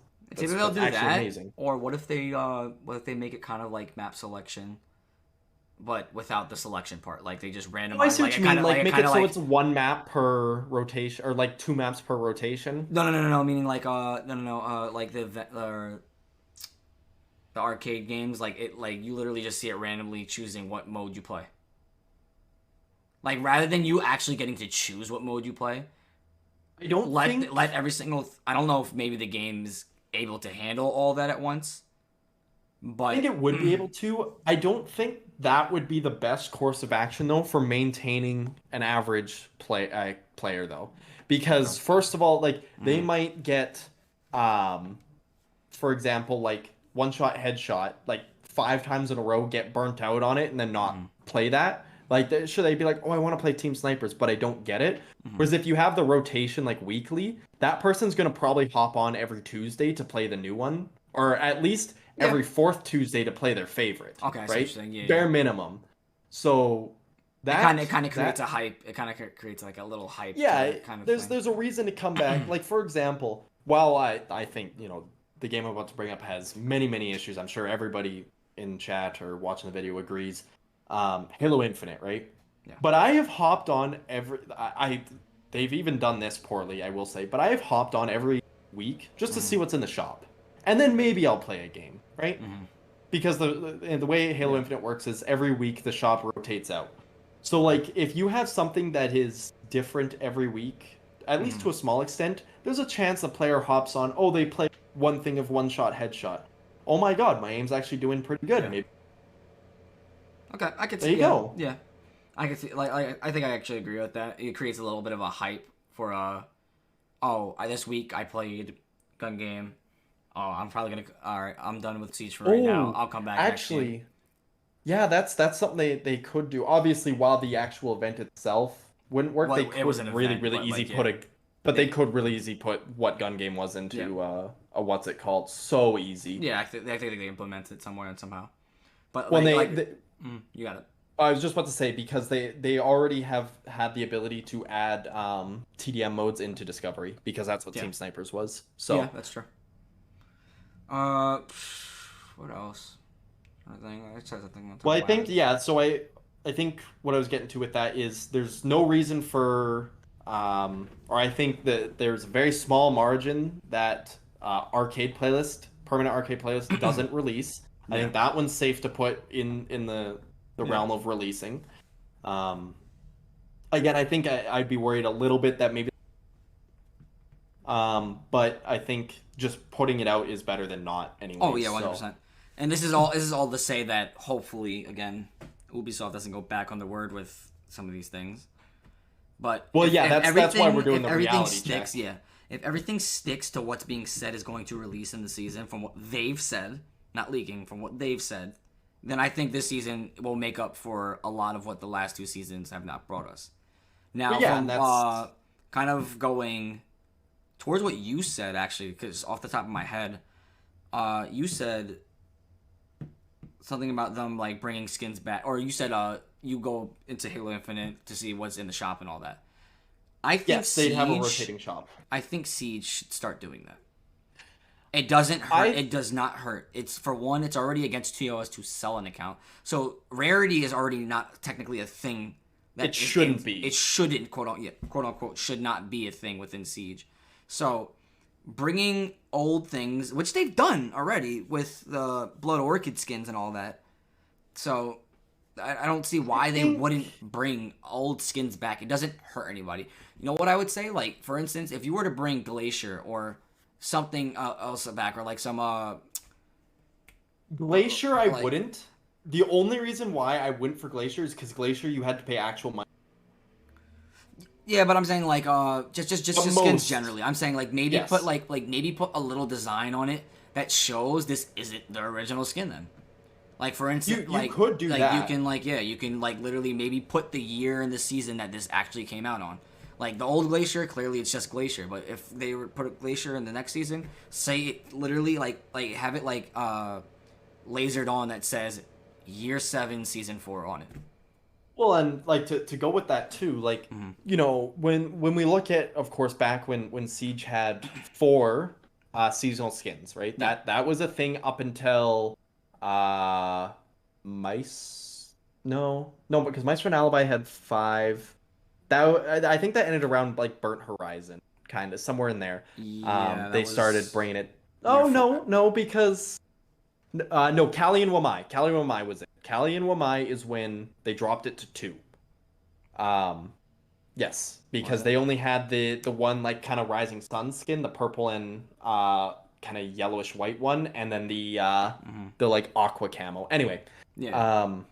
But I would the take overall like point is like I don't see the damage it would do doing that. It wouldn't damage anything. If anything, it's bringing you in more revenue. It's not going to make a play. If you leave the game because somebody else got a skin that you got back years ago, that just says something about yourself as a player. 100%. I don't disagree. I definitely do not disagree. That is more on the player's own act like a child in that circumstance. Now you definitely don't necessarily want to give that player a reason. I like, you know, it is a fine line. I do agree on the player. That's like, if Ubisoft does it, I'm behind them on that. But but they could definitely take a few safeguards, as you said. Just make a slight differential. You know what I'm trying to say. Make it slightly different. Yeah, thank you. Make it slightly different, or even like, you know, the skins that maybe a lot of people didn't buy on that season, don't release those ones. Release the ones that people actually want. And then the people that bought like the random like colored one that like wasn't bought. That wasn't bought but ended up actually being somehow something. And right? They have that to themselves. They have that to themselves. They have that one to themselves, yeah, because that's not the one that people are necessarily already going to come back and buy. Yeah. Like, you know, if I think so to you still mirror have that rarity to your kind of exactly. Yeah, I can see that. Right? So then if you want to try and please that player, right? Because like if I think to the Mira and Velvet, there was of course what was rebranded as the Red Bull skin and the Fade skin that everybody bought. Yeah. But then there was also a like kind of red and gray one, and then also a like red and blue one that was kind of just colors. Yeah. Nobody really purchased those. Yeah. You know, maybe don't release those two because they probably wouldn't do that good in the shop anyways. And then the people that actually did buy it, then they get to keep that skin. I mean, you never see it ran. So speaking of content and just like getting it with events or just with events, I think they need to make packs a little more accessible. Meaning, like, I do agree. I don't like the fact that it's expensive for one. Like, other games are 10 times more expensive, but for somebody, I play this shit all the time, so therefore I'm gonna get the renown to get almost every pack. And if I don't, I unfortunately have the financial ability to buy the packs if I have to. For the average player, they're not gonna buy that shit, and they're not gonna grind as much as I do, so it's very hard to get those packs. And then when they do have the renown to get those packs, they're not getting what they want. You're getting if you see it on the Twitter feed and all that shit, you see people getting background cards, and for one, I enjoy them, or player portraits. I enjoy them. I don't care. But other people, like, you should be allowed to choose what you want out of something. Not every single thing now. But you should, like, one category of everything. Like, let's say you have... So when it comes to events, you have your headgears, you have your uniforms, you have your player cards, you have your player backgrounds, weapon skins, and charms. You should be able to choose one from every single category. I think that's fair. I think that's fair. Well, obviously, I know you're not saying this. I will give, or I know you are not this, but I will give Ubisoft credit. They have made them more accessible. So clearly, they're willing to do it. Yeah. Because you used to not be able to buy them with Renown at all. Yeah, at all. Straight R6 credits. It was literally just strictly R6 credits, and you only got one pack. It was only exactly. They used to only release like one pack, and then you had to buy the rest. There weren't challenges to get more. Yep. So now normally I think you can get usually like 3 or 4 depending on what event it is if you do the challenges, and then you can buy them with Renown. Now they are pricey, so maybe what you could do, and what would actually make the events last longer as well, is maybe you introduce a third currency. And I know that might muddy it a little bit, but you introduce just a universal, excuse me, event currency, right? It's just called like event bucks or whatever. Yep. And through playing that event, you get it. Now maybe you can't get enough to get everything in, say, that event it comes out. Now maybe you could just do it that way too. I would prefer that. But let's say they don't, though. That can fall into the category of what I was saying before. If when you do that, you can choose that one item that you want the most out of that select category, meaning that headgear, that uniform, that weapon skin, that charm. And that's what I was going to go into too. And you can have these event bucks carry over, right? Yeah. So you play this event, and let's say, I played the ever-loving hell out of this event. I got, let's say you need to get 500 to purchase a pack, and you got 3,000, right? Whatever. So you could buy 6, and you're like, well, there was nothing, or let's say it's like 500 to buy a pack, but 3,000 to buy a bundle, kind of how they do the credit bundles right now. Whatever. Well, there was nothing in this one, so I'll just save it for the next one. Well, all of a sudden, you guarantee when the next event comes out, they're going to check it out at the bare minimum. And you don't have to work your ass off just to get to that. You have it left over from the last one because you didn't get anything. Yeah.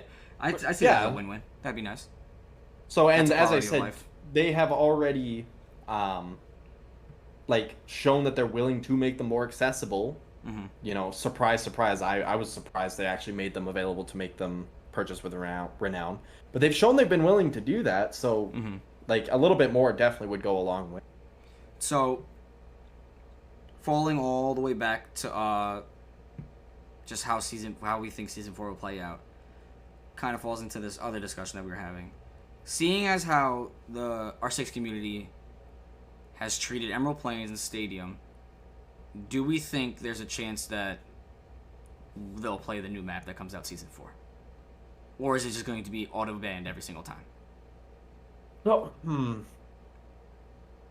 I think, obviously, humans just fall onto patterns. I think it's safe to say it will be banned a lot. I think that's a given. Now, what Ubisoft could do to avoid that, I'm not too sure. You look at... I would say just get rid of map bans. I said it since it's been in the game. Like, the reason map bans are here as of right now was because the maps that were in it originally when it first came out, some of them were just complete dog shit, I'll admit. Hartford was shit. Fortress, shit. Outback originally, shit. But I think all maps right now are super viable and super playable. Like, when we play all those off-meta maps, most of the time we're winning because we know the maps and we don't have a problem with it. Exactly. The people who do have a problem with it are just the people who don't choose to learn it. That's it. I think if you do that, which I'm not opposed to, we've had this. There's one thing you should do, just to kind of balance it out a little bit. I think you make it so that way, there's no map ban, but the new map doesn't show up near, it has a little bit of a lower rate. So then when people do play it, like obviously they're still forced to play it, but then they're not overwhelmed with like, oh my god, I got it 3 times in a row. Yeah. So then it eases them into it. So then when they release the next map, bump that one up to the regular one. Yep.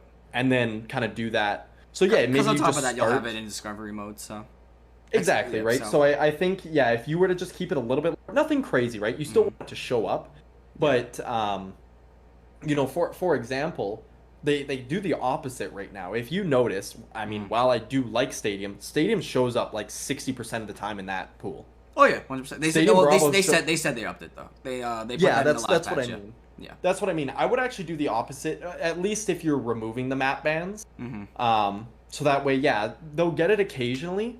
Then it's because if someone gets it occasionally, there's a good chance then they'll dip. If they get it all the time, then they'll probably just dip from the matches. On the second time they get it, if they played it already once that day.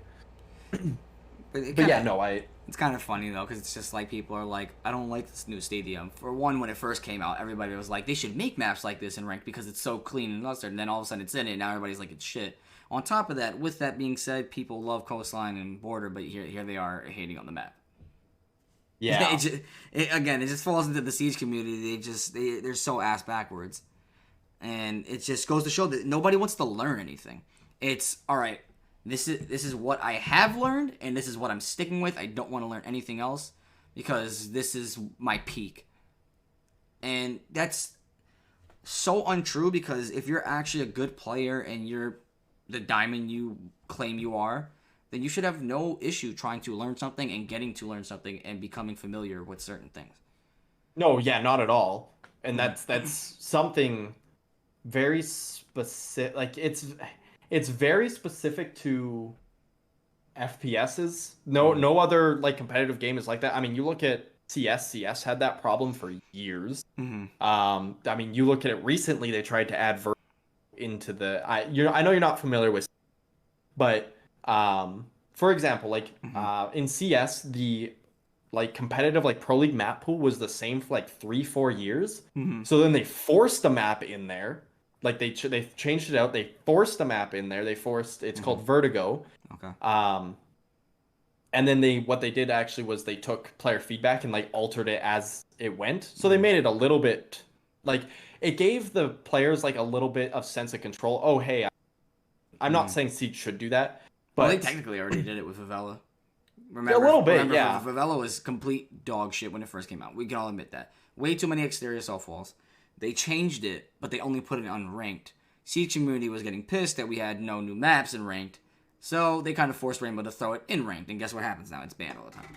Yeah, still, mind you, and that map has been out for I think a year now. Over a year, yeah, because it came out when Thunderbird came out. Yeah. So, yeah, that's crazy. I mean, yeah, back on the top of year 4.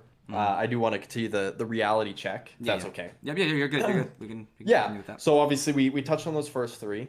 What was so then rank 2.0 we have rank 2.0 and cross progression. Yeah. So rank 2.0. Sorry, I just want to say cross progression. I don't think we have to go too deep into it. I think because we don't know as much as anybody else. We just know what's going to be there. Like even I don't think anything got leaked, and we're not going to say anything even if it did. But I don't think there's anything to really get on top of that. All I know is that's a W for Rainbow. As long as it does release, I think that's the most likely thing to get pushed back. I'm not saying it is. I think if you look in comparison to everything else we've looked at, I think it is the highest likely thing to get cut. Highest likely, but I'm gonna sit here and tell you why it won't. This was supposed to release since season 1. Yes. This was supposed to literally release. No, I know, and that's. I don't think they'll push it back anymore. I've seen other games that have had issues with cross progression, with the issue being in the engine itself. Back multiple. Like just this, I'm not saying Siege is the same. Just from other experience, like, you know. So I think it's the most likely. I think it is one of the most important, and we'll get to that in a second. But I think it is the most likely. Unfortunately, I still think I think it's more likely to release than not. I'm not going to say that it isn't. But real quick, before that, obviously we have the rank 2.0. Yep. That, I don't think there's much of a reason for that to get scrapped. The much needed too. They probably have something in plan. Yeah, it is much needed. So I don't know anything of Rank 2.0, so this is just me spitballing or just thinking on top of my head what it would be like. Because even if I did see it, then I couldn't say anything because I'm not leaking anything. But anyways, I was about to say I know some stuff about it, but I can't remember if it's been officially revealed. So so just off the top of my head because I haven't seen anything. So I'm thinking the way it's gonna work is it's gonna be like Apex. So you literally start ground up, and there are certain things you have to do in order to actually progress from rank to rank to rank.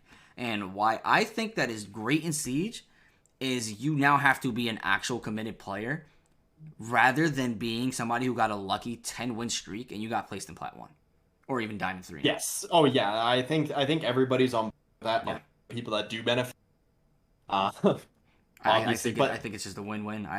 I don't think somebody, again, who played 10 games, won 7 or 8 out of them, got placed Plat 1 or Diamond 3, and now does not have to play anything else.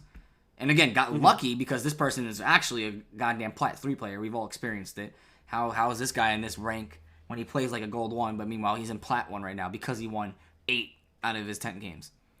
As to where now, you start at Copper, because I think they announced that's how it's going to be. You start at Copper, and you build your way up. Okay, yeah, I wasn't sure if they announced that. I think they said I think that's how they said they were. So okay, if that's the case, then I can also say this because it was released together. I do know that. I just couldn't remember if it was a leak or not.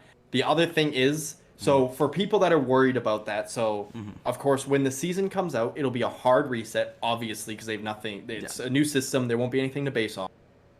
So bear in mind, this won't apply to Year 7 Season 4, but it will apply to Year 8 Season 1, is when your rank is reset, you'll have your MMR that you can see, but in the background, there's an ELO system that actually is working. So when it resets, Coppers are not going to go against Diamonds from last season. It'll place people that were in Diamond last season against people that were in Diamond last season in Copper. Yeah. So when you get to that Gold level, it still might be a little bit muddied because there will be Diamonds that will lose to the Diamonds, like the other Diamonds, right? But that will then kind of fall down in the Gold. But you'll be in the mix of that, though, at the February time. But again, right? But if that's where you should be, then that's where you're gonna be, if that makes sense. Oh, that's what I mean. So, and you won't stay there for long if you're not supposed to. Exactly. So just for anybody that is worried, if you're a player that is, in silver, gold, or below, you're not gonna have to deal with Diamond. Like, you're not gonna have to avoid the beginning of the season like you had to back when it used to be a hard reset. Because again, if you are one of those golds or you're a silver or something like that, to be fair, you're probably not one of those people who grinds fucking 300 games a season. Exactly, right? So most of the time. Exactly, right? So it's not something that lower ranked players will have to worry about and get fear about, or like anxiety about playing ranked, if that would cause it, which I know for some people that's fair. Yeah. That you're not gonna have to worry about dealing with those players, at least. Really, not at the beginning. Again, that won't apply to the very beginning of Year 7 Season 4 because there's no system for it to base off of. You will see everybody playing with everybody at the beginning of that, but after that, it will be a better system for everybody. Yeah. So yeah, I mean, if we zoom out on all the things we did in a reality check on, like, there's no reason for any of this to not release. To not release and never show up. They held back the reputation system long enough as it is. That finally dropped this season. They held back harshly.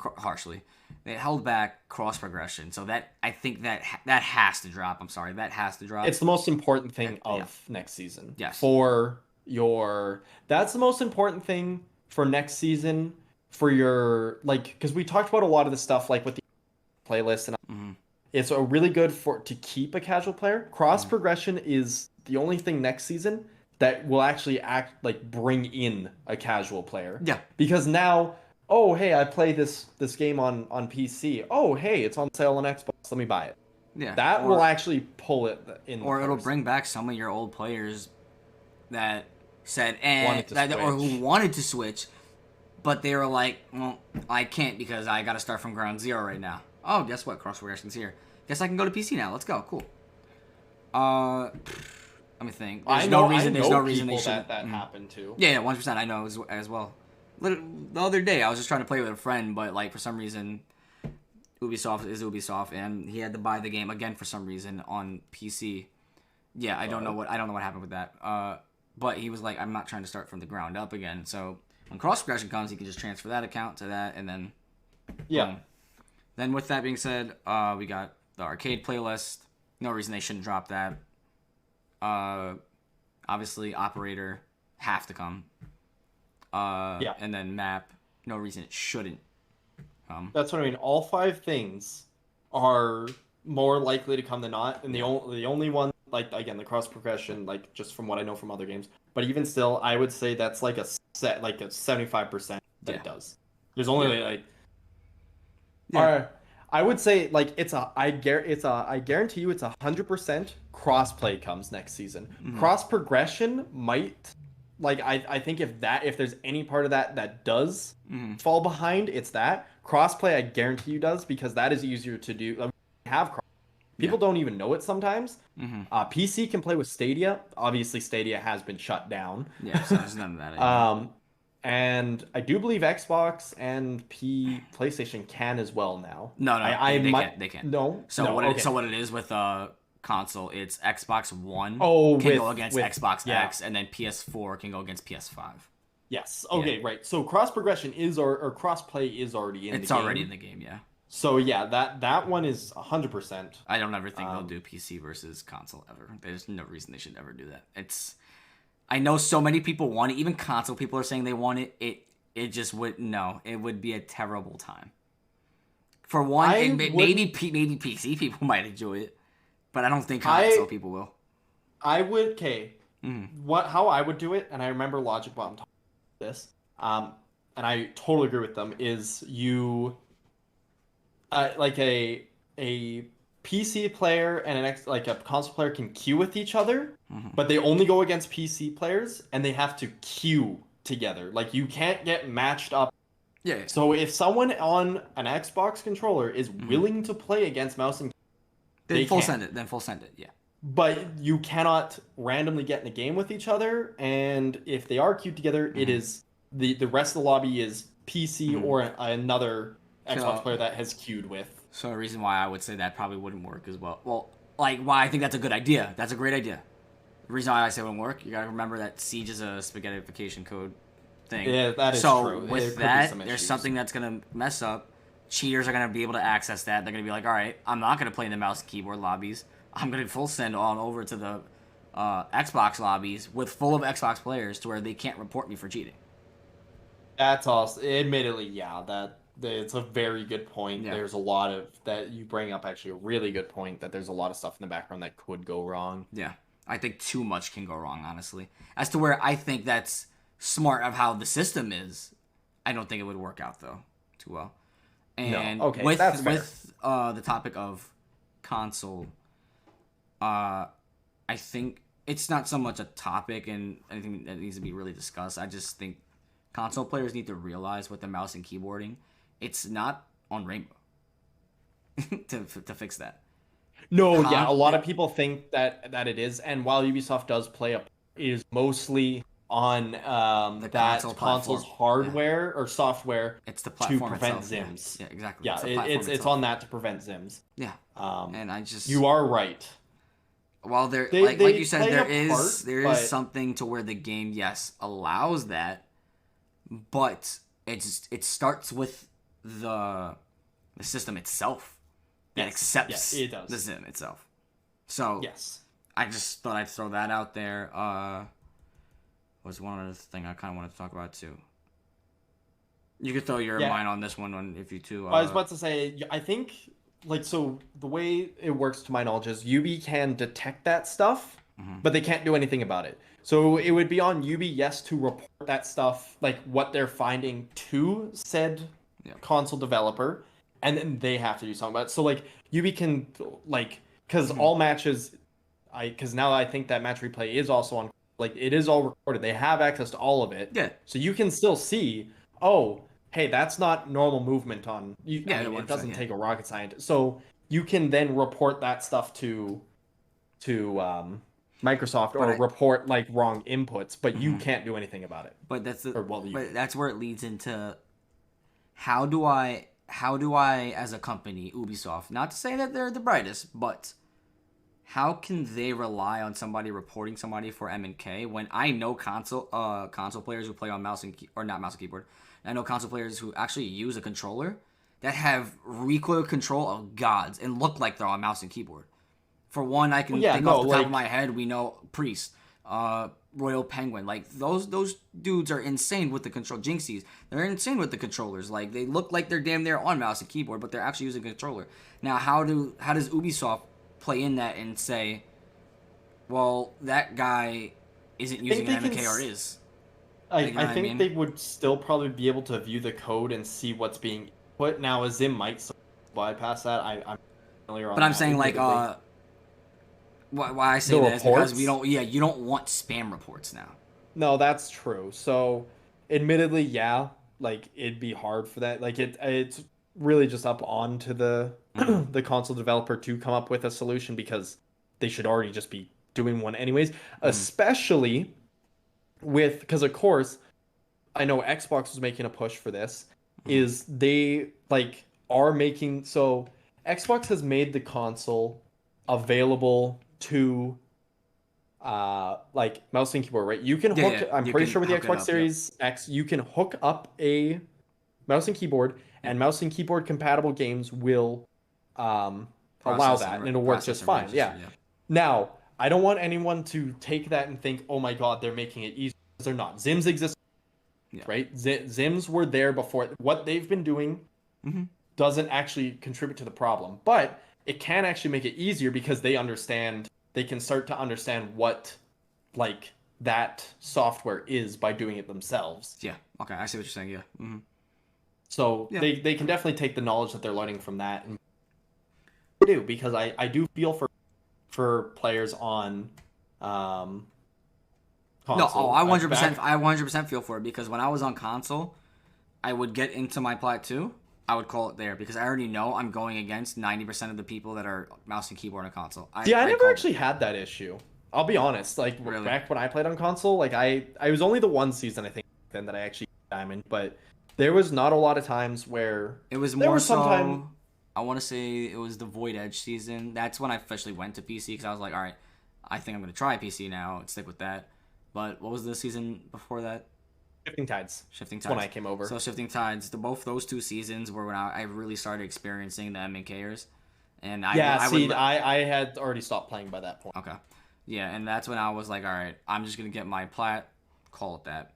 Because I don't feel like dealing with that. And I feel for console players. That's really annoying.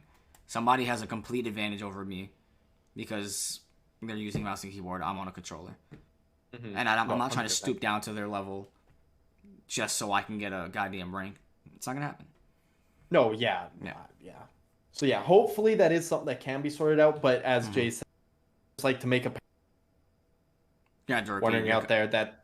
You're going to have to repeat you're cut out, by the way. Oh. Yeah.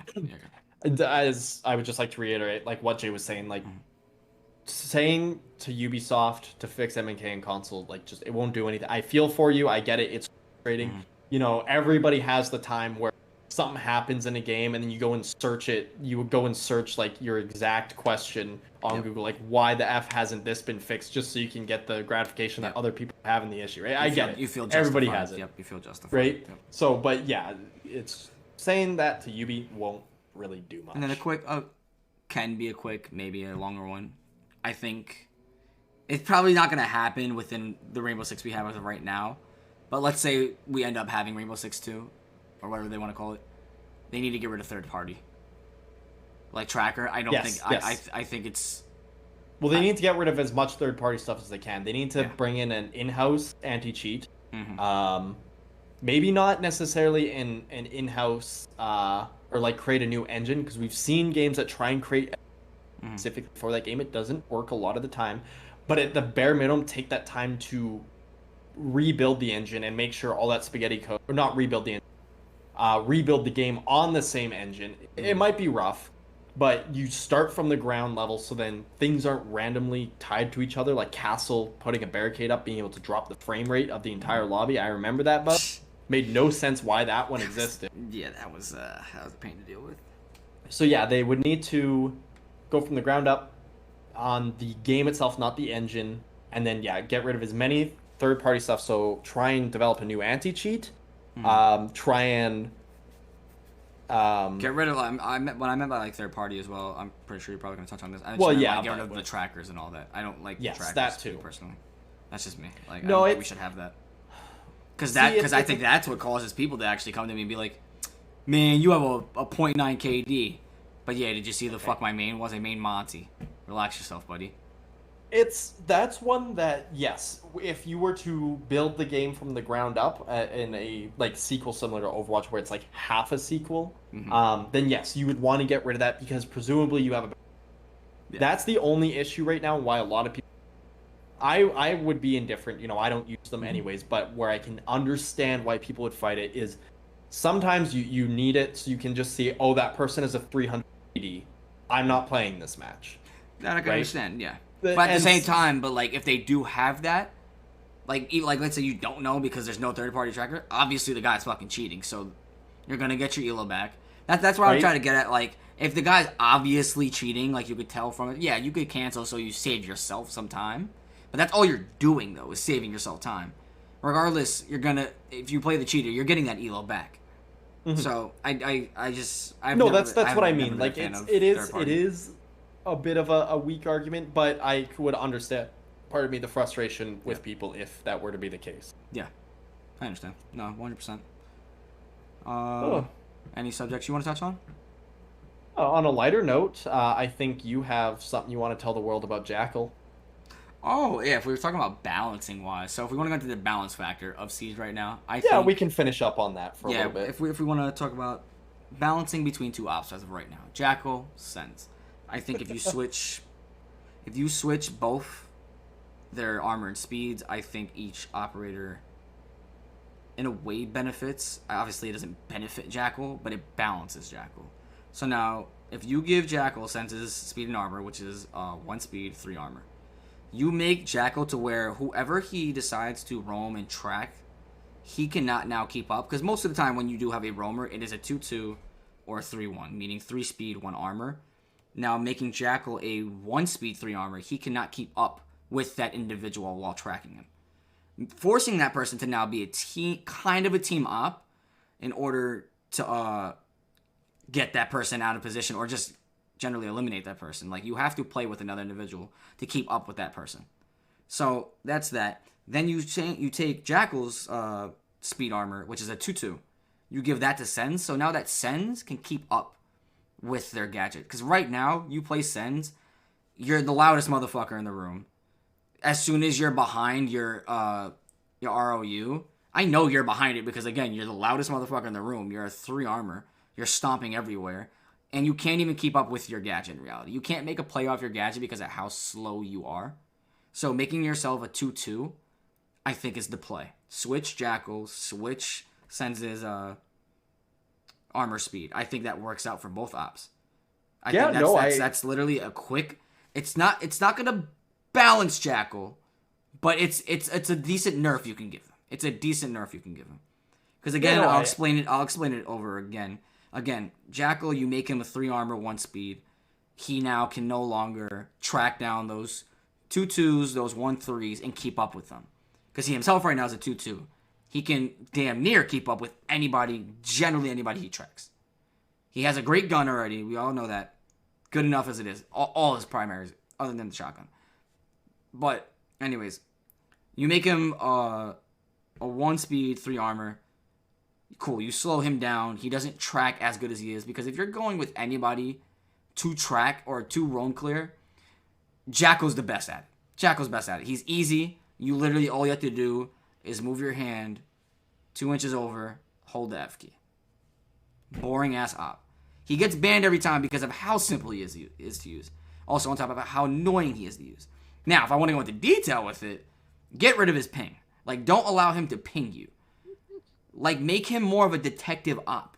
Make it to where he could, you could see the feet, but you have to be able to read into the feet. You have to be able to tell, okay, I see red feet, somebody's near me right now. Or if I see, what's the farthest color? Is it blue? or a green. Yeah. Blue, green, whatever. That's when you know somebody has been there, but it's been a while since they've been there. Like, you have make the player think when they're using Jackal. Because with that tracking, with that ping, it's such a lazy job. That's my 2 cents. Well, and I think even before what you're talking about, even like without the ping, I think like the 3 armor change is actually a really good idea, as you said, because it prevents him from hunting a player down. But then it also has the added benefit that if a player runs to him, he's the better advantage in the gunfight. Yes. So then it's on the onus. Oh, if I'm the defender, if I peel back to the right, he basically doesn't gain much. But if I try and go aggressive onto him, well, he has a better chance to win that. So no, I agree. All in all, I just wanted to let you have the floor on that one. I know we've talked about that one a little bit. I think that's the best change as of right now. If you're not going to rework Jackal at all, I think that's the best change you can probably bring to him as of right now. Yeah, and I mean, if in the comments, feel free to if you have another idea on what you should do with Jackal or buff Sens or whatnot, because that's what we're talking about there. Feel free to drop it, and then we can bring that up too if it's a good enough, clever enough idea. I mean, there still are those people out there that have those. So, and I love reading them. Yeah, I think that's just that's my 2 cents on Jackal right now. I think if I were to bring one up for like a balancing change, that I'll bring one up that already did happen, because I would have went the opposite way. I'll explain in a sec. So obviously we did see the mid-season reinforcement. We got the Rook armor change, which I think everybody blew out of proportion, but everybody tends to with new changes like that. So that's pretty straightforward. I think it's actually pretty fine. The Dokpi change, really, really nice. That was awesome. Love it. No dead character should gain an advantage over an alive one. So awesome change. Love it. And then the Doc one. Now I am happy with it. I am perfectly fine with it. I would have went the opposite way though. Instead of giving him the bailiff, I would have given him a secondary SMG. Yeah, so then you could use the primary shotgun a little more often. The primary shotgun, because that is such a good shotgun that gets slapped. Now again, he now has some sights set up, and like the change to his heal, awesome. But I just would have went the other way. Give him the it's the MP9 in real life, the SPS SMG9. Yeah, because it's like the weakest of the secondary SMGs, but it's still a secondary SMG. If anything, this is me, but thinking about it now, it probably would have just put Thunderbird in the dirt. You would, not gonna say would never have chose her, but like I probably would have taken Thunderbird's Bearing 9 away, give her the bailiff, give Doc the Bearing 9. Yeah, you could do that too. That would actually be a fine one as well. Because she has as a primary? She has the spear and she has the spaz. The spear, yeah, which is just spaz, yeah. And then is the Bearing the only one she has, or she has a pistol? No, she is this the CQC 92 or the Q929. That's what it's called. It is Ying. Okay, the shit. Yep. 100%. Which is actually a very. I was gonna say it's a pretty good pistol. To be honest, honestly, really good. Like I can recall a lot of times that Legions has done fuck me over because of that pistol. Yeah, but I think 2 shots. No, yeah, I think I actually would have liked Doc with a secondary SMG, so that his shotgun gets utilized a little more. Because as of right now, if I'm keeping honest, yes, great shotgun. I think probably the best shotgun in the game, but is really used in a meme-ish way, if that makes sense. Almost always. Almost always, right? Like, because it's on 2 attackers, 3 attackers. Pardon me. Now, Lion, Twitch, Grim, which Twitch has the F2. Why would you bring the shotgun over the F2? Lion has the V308, which it's a solid gun. It is just a solid gun, right? And then both have the DMR. So. And then both of them have the DMR. Grim is the only one that but Grim, if you're bringing him, you're already memeing. So like as a general rule. Yeah. So. And then Rook is the only defender with a 2x on a fully automatic SMG on defense. Yeah, so why would you bring the shotgun? Yeah. So then Doc, but then you also had the MP5, which is pretty decent, and then now you have the bailiff. So why would you bring the shotgun? Exactly. I agree. Though. I actually do think if they were to bring, I know they're not gonna do it now because Doc is very, very useful. He's very useful now. Like he has the bailiff. He's fine. He's cool. But I wouldn't be upset if they gave him the Bearing 9, give Thunderbird the bailiff. That'd be a nice switch around. I'd like that. I remember you were talking about that for a while, that you would like Doc to have the SMG. So that I said that even before they gave him the bailiff. I said that before they gave him the bailiff. I remember. Yeah. And then, so that's what I mean. I'm not necessarily unhappy about it, but that would have been the way of taking it. Yeah, definitely. I think that's about all. That's about all, right? Nothing else? Yeah. Really? Yeah. A good topic. We're just under the 2-hour mark, so yeah. Yeah, we just reached 2 hours. Yeah. That was pretty good, actually. Got a lot. This is our first episode, though, so R6 Cos-Cast. Again, my name's No Limit. We have Nocturra here as well. Both our usernames are pretty much the same on all social medias. If you want, look at mine. I have a underscore after my name because, there's other No Limits out there, so. And if anybody has any topics you'd like to discuss in the next episode, feel free to drop that in the comments. Yep. Because we will definitely take a look through them and see if there's anything that strikes our interest. We're not sure. I don't think exactly. We don't have the next episode or the exact interval we're going to record these. But I know I'm hoping to make them at least like a regular thing, whether it be like 2-3 weeks or whatever. Yep. But I'm hoping to come back. Yeah, no, we'll definitely be back for another one. I think our next one will probably be next patch. Maybe we'll discuss things because I imagine there's probably more changes. Patch, I would be down to do either something about the next patch or the. Well, yeah, we might as well wait till because it's the November May. I mean, we could also do something right before the November about if stuff has happened. Or we can do it after November Major. Discuss the things that Pro League's going on with, and we can discuss. Well, but if we're doing that, then the season reveal will be out. True. So we'll figure it out. Yeah, we'll figure it out. Yeah, I'd like to thank everybody for joining us. Yeah. I want to thank everybody for being in the stream and anybody who is here or was here. Appreciate you all. Again, my name's No Limit. Socials, !socials. If you want Nocturra, you can plug yourself right now if you'd like. Just Twitter, Nocturra. There you go. Bada bing, bada boom. All right. For anybody that was in the stream, appreciate you all. Thank you for being here. We'll catch you next time. Drop some topics for us so we can discuss more on the next one. And bye-bye, everybody. Hey, I stopped recording. I'll have to figure out the best way to send that to